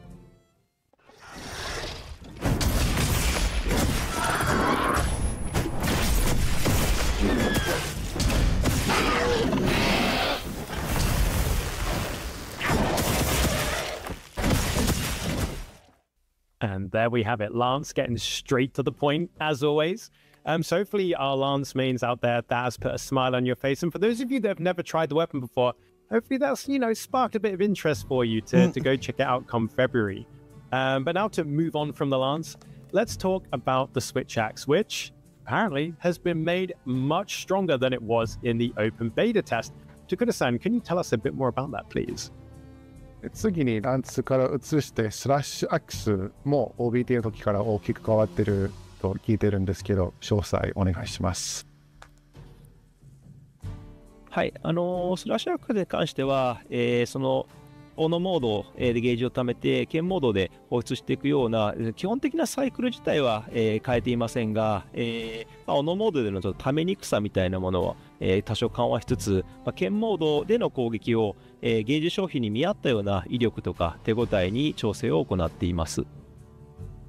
Yeah, so with the Switch Axe, of course, the basic loop of charging up the axe mode and then releasing in the sword mode is the same. That's kind of what people expect from the weapon, but I understand from feedback that some players thought it was too difficult to get the axe mode charged up, and that was something that I wanted to alleviate, so that difficulty has been adjusted. At the same time, the sword mode has been adjusted to be this feeling more powerful and more responsive to match that gauge consumption. 特にフルリリーススラッシュは、手応えも威力も、最終派生型に見合った性能に、向上させています。One move in particular that should be feeling a lot better now is the full release slash. It's been improved both in terms of its power output and its feeling, and it just feels like a much more appropriate finisher move in terms of how great it feels to pull off. またカウンター切りの使い勝手を上げたりだとか、集中弱点攻撃の後隙を短くするなど、使いづらかったコードを少しずつ調整していって、全体的な遊びやすさというのを向上させています。There were also some moves that the feedback from the player base was that they were a little bit too difficult to use. So using the counter rising slash in sword mode is something that's been made more usable, and I've also looked to shorten the animation lock period after using a focus strike with this weapon, so hopefully those things make it feel more usable. はい、こちらも動画をご覧ください。I've got a video for this one too, so let's take a look. ジャンプ看一下。哦，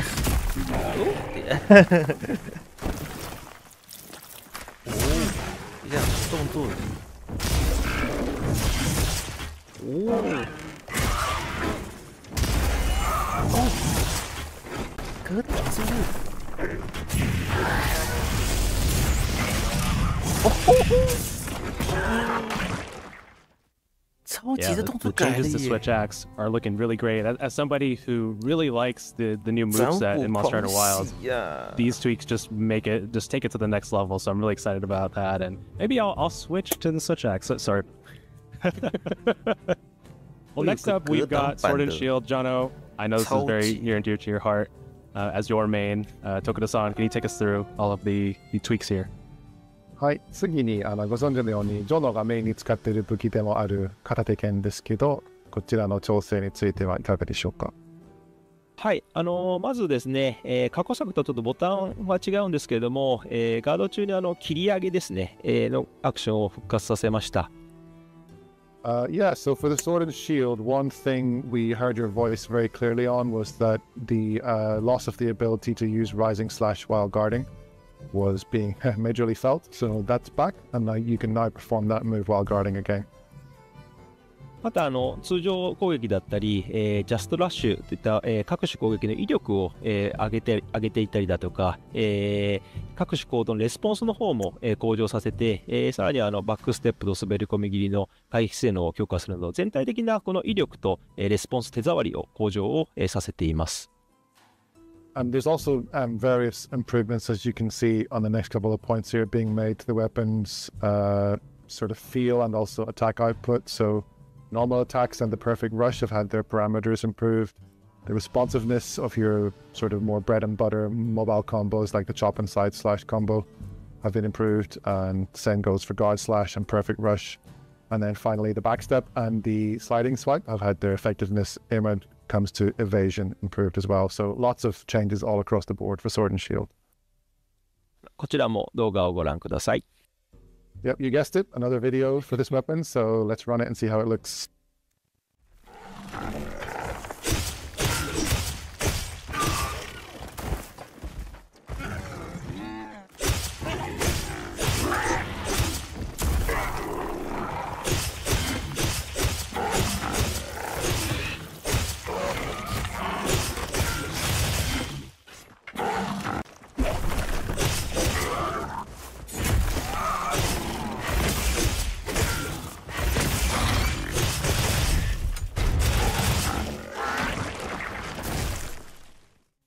Oh my goodness. To my fellow Sword and Shield enjoyers, we are truly eating good in Wilds.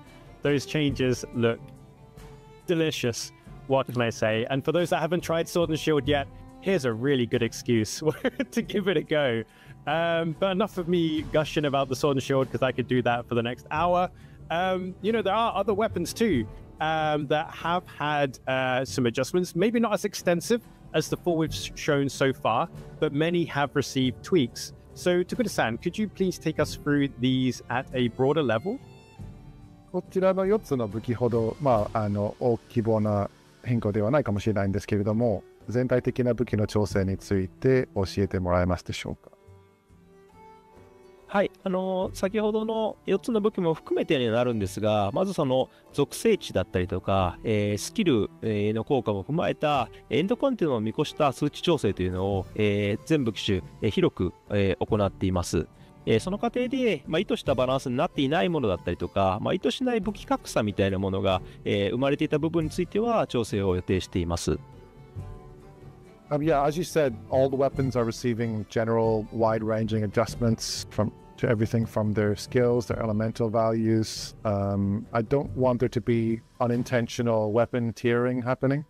I want to balance the weapon lineup so that everything has a valid place and everything is a viable choice. Not just for playing the full game when it comes out, but going through to completing the game and then moving on to the end game content. I know that these balance adjustments need to stand up for many hours of gameplay from you guys, and that's the intention with this overall balancing approach I have. 基本的には各武器種が持つコンセプトとか触り心地が実現できているかっていうのを重要視した調整を行っていまして、強いものを下げるというよりはどちらかというと低いものを上げていきながら、武器種間の格差もできるだけなくしていくような、方向性で、調整しています。And my general concept is that I want each weapon to feel true to its own unique concept, because each of them has a place in the lineup of 14 weapons. In order to do that, I don't want to lower the high values to make everything meet in the middle. I actually want to raise up the lower values to make the weapons that were feeling less powerful feel more viable and going toe-to-toe with the other weapons in the lineup. So that's kind of my approach. はい、その、主だった例として弓を挙げますけれども、弓はシルベの矢と、刺してそこに対して矢が飛んでいく、機能なんですけど、それと集中弱点攻撃の方にダメージのソースが、かなり偏っていたんですけれども、その部分も、通常攻撃だったりだとか局射のようなものの威力を上げつつ、さらにそれらの行動のつながりだったりレスポンスとかを向上させて、その他の行動でもしっかりダメージを取れるような、調整を行っています。As on the slide here, the bow is a good example of this kind of general adjustment. I think that in the version that you guys will have played in the beta, the damage output was getting pretty biased towards using the tracer shots combined with the focus strike attacks. And this is something that I wanted to adjust. So again, as I said, rather than bringing those down, what I've done is bring up the normal shots and the arc shot power, make those attacks more viable, and at the same time, general responsiveness has been improved across the board for the bow, including transitions and chaining between different attacks. So that makes it feel like a more cohesive, true to the bow concept type weapon. また集中弱点攻撃で、複数の傷だったりしるべの矢をまとめてロックオンして破壊することができたんですけども、傷については一つ一つロックオンする形に変更を行っています。One more thing to mention is that as of the beta, the focus strike targeting capability was locking onto multiple wounds more or less simultaneously at the same time. And I've rebalanced this now so that whenever you try to lock on to multiple wounds, they'll lock on one at a time with a brief delay in between each one. So that's another balance adjustment that's been made here. はい、弓についても動画を用意しましたので、ご覧ください。And you can see that and more in this video. Let's run it. 弓箭吗？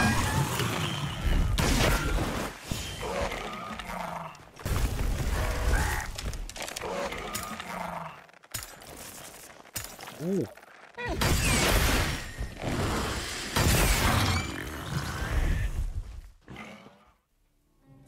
このようにですね、単なる下方修正にならないように、武器の魅力だったりユーザーの選択肢の幅が広がるようにことを意識しながら、全ての武器の調整を行っています。Yeah, hopefully when you watch that you get a sense of what I meant, which was I don't want to just bring the powerful aspects of weapons or the more powerful weapons down to the same level. I want to make adjustments to each weapon to make every single weapon feel like a viable choice in the lineup of weapons in Monster Hunter, and the players have lots to choose from and everything has its place. Yeah, I really love that philosophy behind all the balancing changes and the improvements. And I know one weapon that I think we'd be remiss if we didn't bring up, and a lot of people are really passionate about, is the hunting horn. Could you talk about some of the changes that the hunting horn is receiving? 狩猟笛は特に多くのユーザーからフィードバックがあった武器だと思うんですけど、こちらの最終的な仕様変更などはいかがでしょうか？そうですね、狩猟笛の基本的な、メカニクスというか、そういうものについては、ユーザーさんも僕も含めて、結構気に入って、います。なんですけれども、サブ武器としての性能というのがちょっと、強すぎる面がありましたので、そのあたりは手を加えようと思っています。Hunting horn is a weapon that I myself really enjoy playing, and I think we've heard from lots of players that they find it really fun. It's a very viable main weapon. So actually the adjustments that I want to make for Monster Hunter Wilds based on the beta were about how it felt a bit too strong as a sub-weapon. OBT ではですね、攻撃力アップ、小の戦慄効果までしかなかったので、そこまで問題にならなかったんですけれども、製品版の方では攻撃力アップ大の戦慄効果があったりだとか、あとそれらの効果の時間を長くするスキルなどもありましたので、サブ武器としてかなりちょっと強い面が、ありました。It wasn't too bad in the OBT because being a limited slice of the gameplay, the melodies that were available for the hunting horn only actually went up to attack up S. But when you take that into the full game and you're going all the way up to attack up L, it just meant that the melody effects were too overpowered and it just became too much of an obvious meta choice to have the hunting horn as a backup weapon because of how powerful the parameters were whenever you were buffing not just yourself but your whole party. でですね、自分強化の戦慄効果のパラメーターというのを速度のアップも含めて底上げしつつ、他の、プレイヤーへの戦慄効果のパラメーターだったりだとか、狩猟笛から他の武器種に変更したときにその、効果時間延長のスキルの効果がなくなるなどの調整を行っていって、サポート武器としての価値は残しつつもバランスを整えるような形にしています。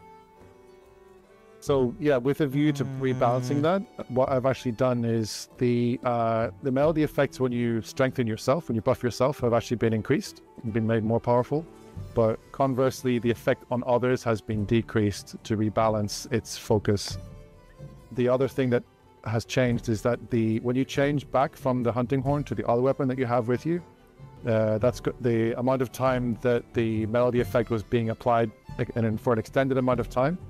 That skill has been adjusted so that when you change back to your other weapon, it's not going to hang around for as long whenever you've got the buff applied to other players. So I think that those balances still make it a valuable choice as a support weapon, but it just makes it less OP, to use the community phrase. Yeah, hopefully that's music to the ears of our duders out there, you know, putting respect on the weapon for those that main it and are proud of the tunes they bring to the hunt. And kind of moving on from that a little bit and moving away from weapons. Well, actually, I say that we're moving further into weapons here. We've got some juicy details to go into. Earlier on in the stream, you mentioned to Guda-san in the final version that balance will be adjusted to take into the account the existence of skills that were not included in the open beta test. So that does mean that in Monster Hunter Wilds, the skill building system has changed a lot from what we know, right? 先ほどOBT に入ってなかったようなスキルの存在なども考慮して製品版の全コンテンツを通してバランスを、検討されているとのことでしたが、確かにワイルズでスキルの仕組み自体は大きく変わっていると思うんですけど、そちらについてちょっと詳細に説明してもらえますでしょうか。はい、OBT を受けた、調整内容とちょっと話が、変わりますけれども、インタビューなど以外ではちょっとこれまできちんと説明できていなかった部分でもありますので、ご紹介させていただきます。Yeah, this is something that isn't strictly speaking a OBT feedback response, but it's something that I think I've mentioned a few times in interviews that have gone out with the previews, but I wanted to take the chance on today's stream just to kind of really make it clear exactly what the implications of this new system are. So let's take a look at an example with this screenshot. 今まではその防具のパーツに装備のスキルが、ついていましたけれども、特定の武器種にしか効果がないようなタイプのスキルが入っていると、その防具に合う武器種を選ぶしかなくなってしまったりだとか、切り合わせがしにくくなってしまうみたいなことが、発生している部分がありました。So all the previous titles, the place where you put equipment skills has always been the armor rather than the weapon, right? So that meant if you needed to equip skills that were sort of specific to a certain weapon or category of weapons, there was sort of an inevitability about certain skills and certain armor gear being the kind of only viable choice whenever you were going to go out with that particular weapon equipped, and that kind of limited, I think, the players' freedom to choose what exactly it was they wanted to wear. 今作ではメイン武器とサブ武器を切り替えられるように、なっていますので、これまでの仕組み、スキルの仕組みですと武器を切り替えた時に、せっかくのスキルビルドが無駄になってしまう場面が、出てきます。なので、今作では例えば攻撃とかガード性能のような、武器に紐づくようなスキルは武器側に、つく形にして、例えば早食いのような、補助的なスキルについては防具側につけるような形に、変更しております。The other implication of the fact that in Monster Hunter Wilds you can bring a main weapon and a sub weapon was that your carefully chosen skill build on your armor would be completely wasted and be for naught whenever you change weapon. Suddenly all of those skills that you'd equipped on the armor might not be relevant depending on what the second weapon was. So the system now has changed so that skills that are mostly tied to weapon functions such as attack boost and guard are now attached to the weapons themselves directly.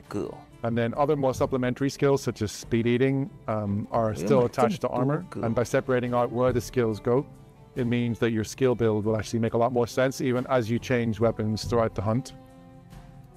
Yeah, so this is a pretty significant change to how players are going to be able to build their sets, and hopefully it'll result in, lots of variety in terms of the different weapons people use and different armor sets. But one question I had is, well, what happens when weapons are upgraded? Do these skills disappear, or what happens with them? このシステムになって、例えば武器を強化して派生で新しい武器にしたときに、自分その入ってたスキルがなくなったりすることはあるのでしょうか？はい、ここちょっと分かりにくいところなのですごくいい質問なんですけども、同じ武器派生の強化でスキルが消えることということは、ありません。Yeah, that's a great question, and maybe a concern people might have had if it wasn't super clear how the system works. So it's a good chance to be very clear about it. Skills will never disappear from a weapon whenever you upgrade it within the same weapon tree. 今画面に映っているのが、ホープブレード2で、砥石高速化のスキルが、ついているかと思います。So as you can see here on this screenshot, the Hope Blade 2 in the equipment info panel, you can see that it's got the speed sharpening equipment skill on it. これを強化、したスライドに変えていただきますと、When you upgrade that, it changes to a different weapon, and I think we have a second screenshot prepared, which we can switch to now. ホープブレード3に強化した形になると、砥石高速化のスキルはついたまま、見切りの、スキルが新たに追加されています。So as you can see with this screenshot of the Hope Blade 3, the equipment skill speed sharpening has been retained, and we've got an additional skill called Critical Eye, which has been included with the upgraded weapon. ですので、その、スキル自体はなくならずに、別のものがついたり強化されたりしていきながら、武器派生を、強化していくことができます。So as you can see, the skills didn't reduce, and some can be added, and also the level of existing skills might be increased the more you upgrade the weapon within the tree. また後半の、派生の武器になるほどですね、武器の方にもスロットが空いていて、そこにこう装飾品を入れることによって、自分好みのこうスキルビルドを楽しむことも、可能になります。Also, in addition to these built-in equipment skills that are baked into each level of the weapon, there are, of course, decoration slots. So the further you go down the weapon tree, the more decoration slots will open up on the weapon at the higher levels, and that's going to let you create your own skill build to your own liking and combine the pre-built ones with the ones you add later using decorations. I think that is really, really exciting. I mean, having the skills set this way means that, you know, as we mentioned earlier, that there's going to be far less instances of there being a particular weapon that is the best for, you know, multiple situations. And when you're building your sets, you know, your weapon will directly contribute to that. And also, you know, you can switch between your weapons without it, you know, neutering your armor set that you've kind of been meticulously building. So I'm really, really excited to see, one, what the community discover, and two, like how they use it. And, you know, I can't wait to see what all the different swords and shields have as well. So that's really, really cool. And now, you know, let's move on a bit. Let's have a little chat about a few other things that we've seen in the beta and things like that. And there's one thing that kind of really stood out to Joe and I, and for anyone in the community who frequents the different Monster Hunter subreddits that are out there.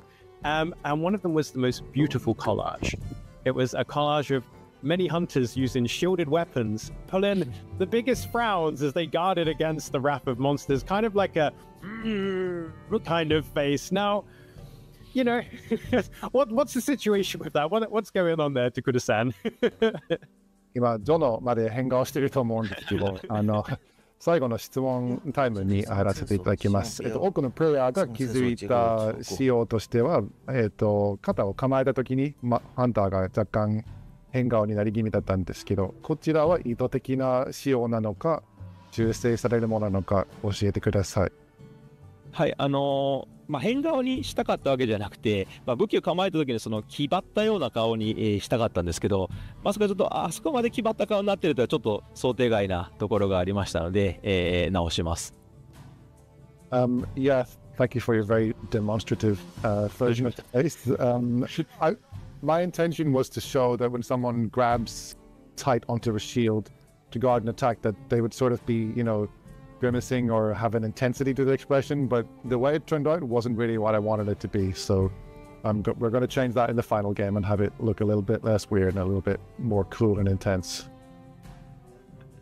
Well, I'm a little bit sad that it's being changed because it was extremely funny.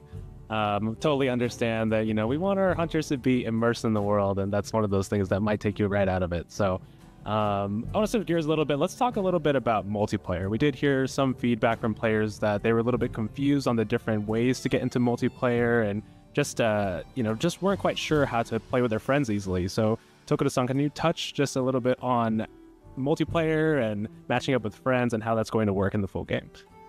あの変顔がなくなること自体は個人的には少し寂しい思いもあるんですけど、確かにかっこいい顔にしてもらえるんだったら製品版を楽しみにしますということです。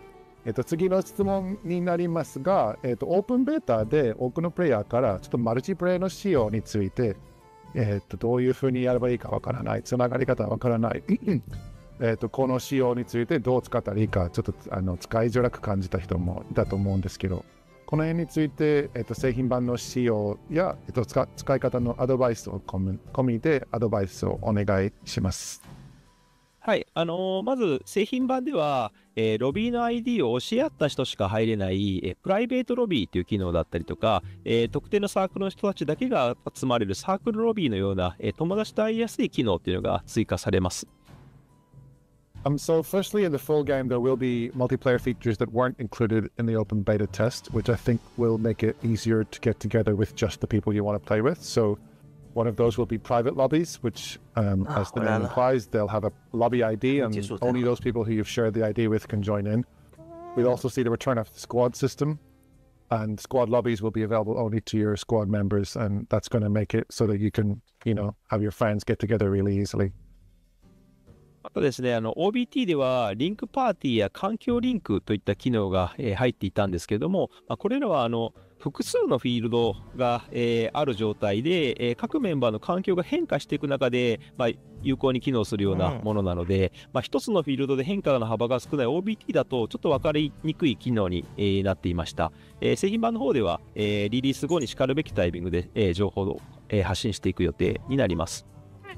On the flip side of that, there were features that were in the OBT that I think maybe didn't really, players didn't have a chance to really fully understand them, given the fact that the OBT was such a limited slice of the game. What I'm talking about is the link parties, and also in particular the environmental link feature. These are designed for the full game, where across multiple different maps, each of which has varying weather conditions across different phases. If you imagine getting online, you and Jono and Joe want to play together with me, and we're all in different areas and we're not synchronized at all, so choosing which monster to hunt or whatever else might be difficult. The environmental link means we can kind of settle on a state for the game to be in and have that synchronized and make our gameplay go a lot smoother. With the OBT, you only had the windward plains and a limited amount of changeable extreme weather conditions, and I think a lot of players were a bit sort of having a question mark about what the functionality of these features were, but trust me, it'll make a lot more sense when the full game comes out, and we'll provide more details on how to use those effectively when the time comes. No, I appreciate the details. I mean, it's really cool to hear that, you'll be able to have a lot more control over the multiplayer experience you want. So if you do want to play with just your pals, you can. If you want to play with your squad, or if you want to play with anyone in the world who's also playing, you can. So it's great to know that those options are going to be there for our community. And obviously, talking about multiplayer, Monster Hunter Wilds takes the multiplayer experience in Monster Hunter to a whole new level, the biggest it's ever been, with 100-player lobbies and camps that can hold up to 16 hunters at a time, which is fantastic. The kind of interactions we're all going to be able to have and that we had in the OBT. Obviously, but with that though, there comes a lot of chatter, a lot of stickers. And if someone's being a bit cheeky, they can, spam in stickers and excitement and things like that. So for those of us that, might want a slightly more relaxed public multiplayer experience around, chat and stickers, what's the situation there going forward?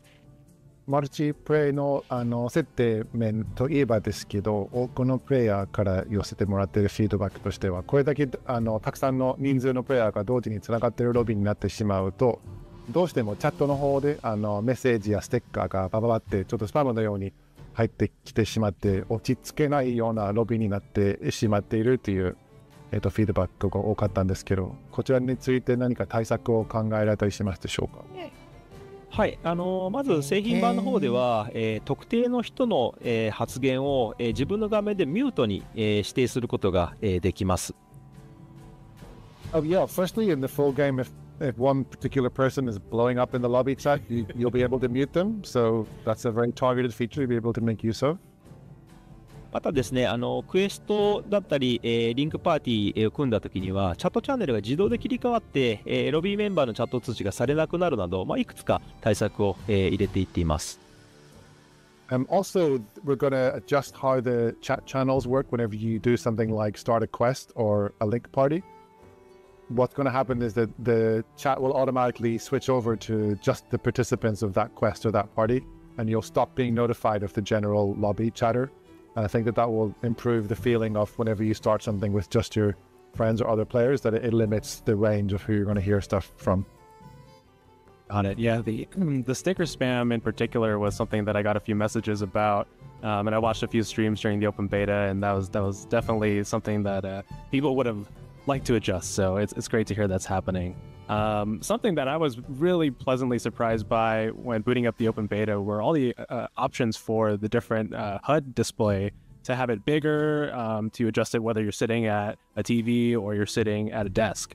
But even with that, I think there are additional areas where that could be improved. So what are our plans in the full game to adjust the HUD even further?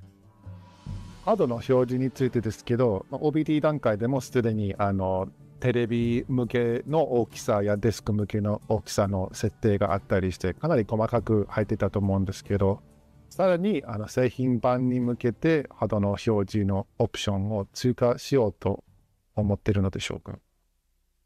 そうですね。まずオプション以前にですね、そもそもの表示の部分で、武器の、固有の表示だったりだとか、一部の要素の大きさなど、見やすさに関わる調整っていうのは、入れていって、より見やすく、しています。Well, firstly, even before we get into the idea of options you can change, I am looking at feedback on the size of the specific weapon unique UI elements that each weapon has. And we're going to review those and make sure that by the time the game comes out that the relative sizes of all those elements is going to make sense for everyone. のアップデートで、オプションなどの拡充というのも、随時検討しております。As for additional UI options, we're considering if we can add any in future post-launch updates, so stay tuned on that. Nice. Watch this space. Now, thank you so much for answering all these questions so far, Takura-san. And, we are getting near the end of the pre-launch community update stream. So I have one small question that you may have seen amongst the community and one that Joe and I see everywhere. And, let's just between us, we'll keep it between us. Is there going to be another open beta test before launch? こちらからの最後の質問になるんですけど、毎日のようにコミュニティマネージャーの方のDM やインボックスにも入っている質問なので、どうしても聞かせてほしいんですが、ここだけの話、ぶっちゃけ OBT はまた次回遊べる機会があるのでしょうか。教えてください、徳田さん。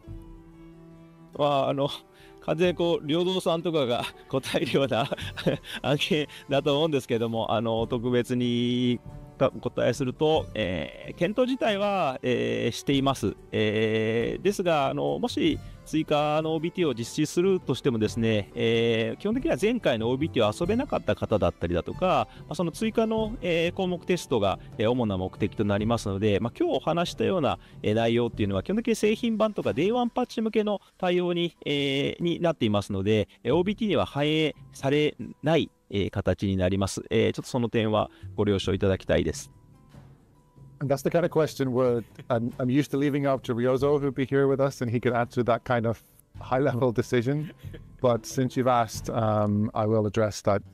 We are considering if we will bring back the open beta test, but I would need to make clear that that would purely be essentially another chance for players who missed it the first time around to get a chance to try the game again, and we might maybe be able to add a couple of additional options here or there for people to try out. It wouldn't be something where all the various detailed weapon adjustments we've discussed today would be included. Those are strictly being worked on the basis of including them in the full game, including the day one patch. So again, it's something we haven't ruled out yet, is bringing back the open beta test, but please wait for the full game to come out in order to experience all the wonderful changes we've discussed today. And hopefully you can understand why we've had to separate those two considerations. All right. Yeah. Well, we'll have to stay tuned for the future for any news. We have covered so much today. I think this has been quite a long stream already. Is there anything that we didn't talk about that you'd like to discuss before we wrap things up? 今日は結構長時間にかけていろんな詳細について教えてもらえたのですごく良かったですが、逆に徳田さんの方からジョノたちからの質問でカバーできていないポイントがあればこの機会にどうぞ教えてください。はい、この前のメディアプレビューツアーのインタビューでちょっと一つ、言い間違いをしたところがありますので訂正させていただきたいです。Yeah, there's actually something, it's not so much new information, but I want to have the chance to clarify and maybe make up for a misstatement I might have made during some of the press interviews that we had about the game. So that's something I'd like to discuss now. サポートハンターが傷を壊さないオプションがあるというふうに言ってしまったんですけど、そちらはD1には入らない形になります。I think in at least one interview I said that there would be an option in the game where you could set it so that the support hunters who can join you via the SOS flare would not go and break wounds for you, that they'd leave that for you. And that's something that actually won't be in the game on day one. 発売日の仕様としては、プレイヤーが傷をつけてからしばらくの間、壊さないんですけど、1分以上ある程度経つとですね、集中弱点攻撃を使用して傷を破壊することが、発生するようになります。So the way it's going to work at launch is that if you inflict a wound, but you, for whatever reason, you're not really proactively breaking that wound with your own focus strike, and a certain amount of time passes, maybe a minute or more passes, and you still haven't gone for it, that's the point at which the support hunters will start to look to use a focus strike to break the wound for you. サポートハンターの、キャラクターによって壊しやすいだったり壊しにくいだったり、あと乗りやすい乗りにくいだったり、先行玉を使ってくれやすいみたいな、行動特性というのはキャラクターによって異なります。That's something that's sort of unique to each support hunter's personality, though. Each character has a slightly different approach and an AI working for them, so whether or not they're quicker on the draw with focus strikes or less so, it also applies to other features like how often they might try and mount a monster, whether they find mounting harder, whether they're busting out things like flash pods more often or less often. Those all kind of depend on the character themselves, so it's not something that's going to happen on a strict schedule no matter what. どのサポートハンターに来てほしいかという指定は、発売時はできないんですけど、タイプトルアップデートでは、検討しております。So the option that I'm looking to add, perhaps in a title update after launch, is letting players specify which NPC support hunters can join them and which ones they don't want to join them. So that's how I intend to add the ability to control the frequency of that particular feature. あと細かいことですけど、Day1 パッチだとお供とかサポートハンターが、サインを、送ると自分のところに、来てくれるようになって、ちょっと便利になってます。Relatedly, one additional feature I wanted to confirm was when you use the signal, this sort of ping that you activate through the menus, the palicos and the support hunters will come to your side during a hunt. So that's just a little quality of life feature that we've added. Oh, that's really, really cool. And yeah, thank you for the little tidbits of information there. We really appreciate it, Takuda-san. And with that, I think we were kind of coming to the end of our pre-launch community update. So we hope you've all enjoyed it. Joe, anything you want to say before we pass over to Takuda-san and Patrick? Yeah, I just want to thank everybody out there for sharing their feedback. I know we say a lot that we are listening, and hopefully you guys feel that way after seeing all the updates here. And definitely want to take the chance to thank Takuda-san for joining us. This has been super informative, and I know you're super busy, and the team is extremely busy getting the game ready for launch. So we very much appreciate it, and I'd like to toss it over to you for any closing remarks here. 今日は非常に珍しい機会として直接いろんなお話を聞けて、徳田さんにはこの発売直前のご多忙中の時期にこれだけお時間いただいて非常に感謝しております。最後に徳田さんからユーザーへのメッセージなどあればお願いします。はい、まずこのような直接ユーザーの皆さんに声を届ける機会を作ってくれた、ジョーとジョの、パトリック、またサポートをしてくれた皆さんに、感謝、申し上げます。Firstly, let me take the chance to thank you guys, Jono and Joe, the community managers, as well as Patrick. It's always slightly weird to refer to yourself when you're translating, but let me go with it. Thank you for your support in setting up this opportunity today. イギリスとアメリカ、日本と、3拠点で時差も大きい中、すごく大変な作業だと思いますが、ありがとうございました。Yeah, we're working across 3 time zones here, so I'm in Japan. Tokuda-san, that is in Japan. Jono and Patrick are in the UK and Joe is in the US, so it's difficult to coordinate across so many time zones. So thank you for your work on that. また改めまして、OBT に、ご参加いただき、さまざまなご意見をいただきましたハンターの皆さんに、感謝申し上げます。OBT ではたくさんの声をいただいてからですね、チームの働きだったり製品のクオリティの向上というのは、本当に目覚ましいものがありまして、今もそれが続いています。ご期待いただけるってことがこんなにも力になるんだなってことを、改めて実感しています。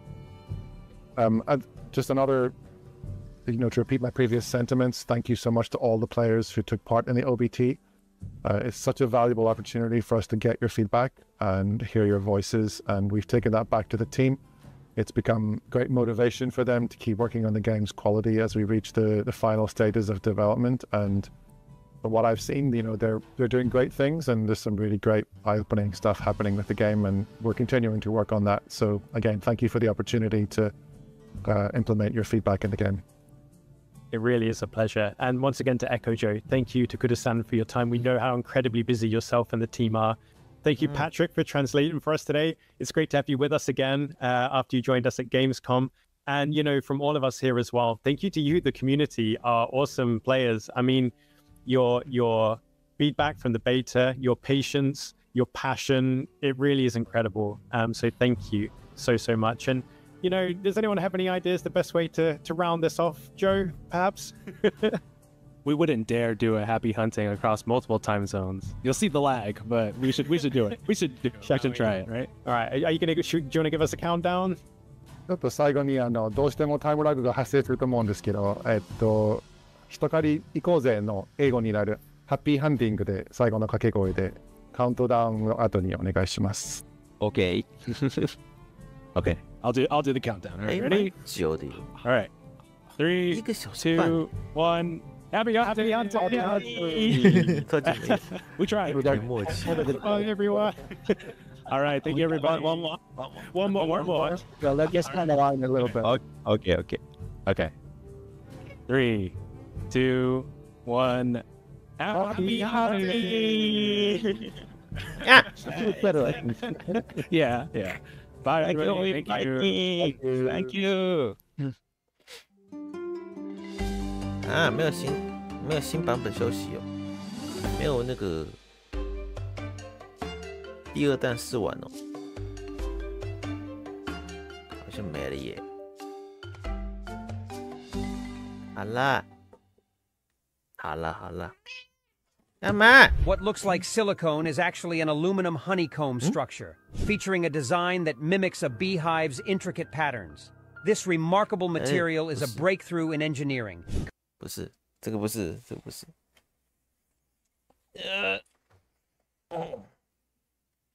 天，真的没了耶。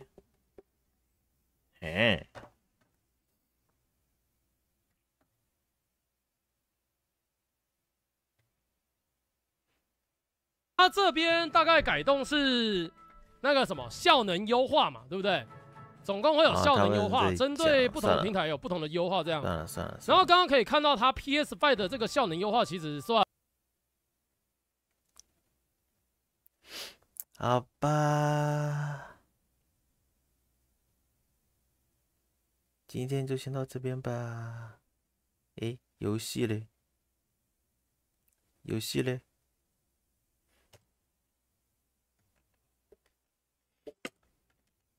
之后我再慢慢看他怎么讲，好吧。这次麒麟旗就这样子吧。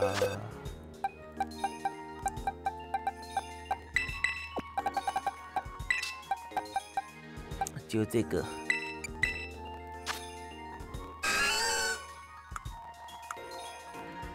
有雅。勉强就是可以用了。我们都在这边。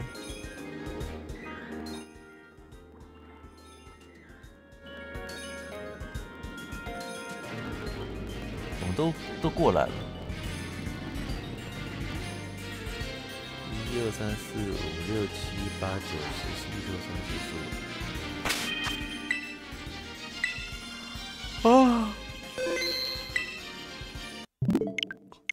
明天再说吧。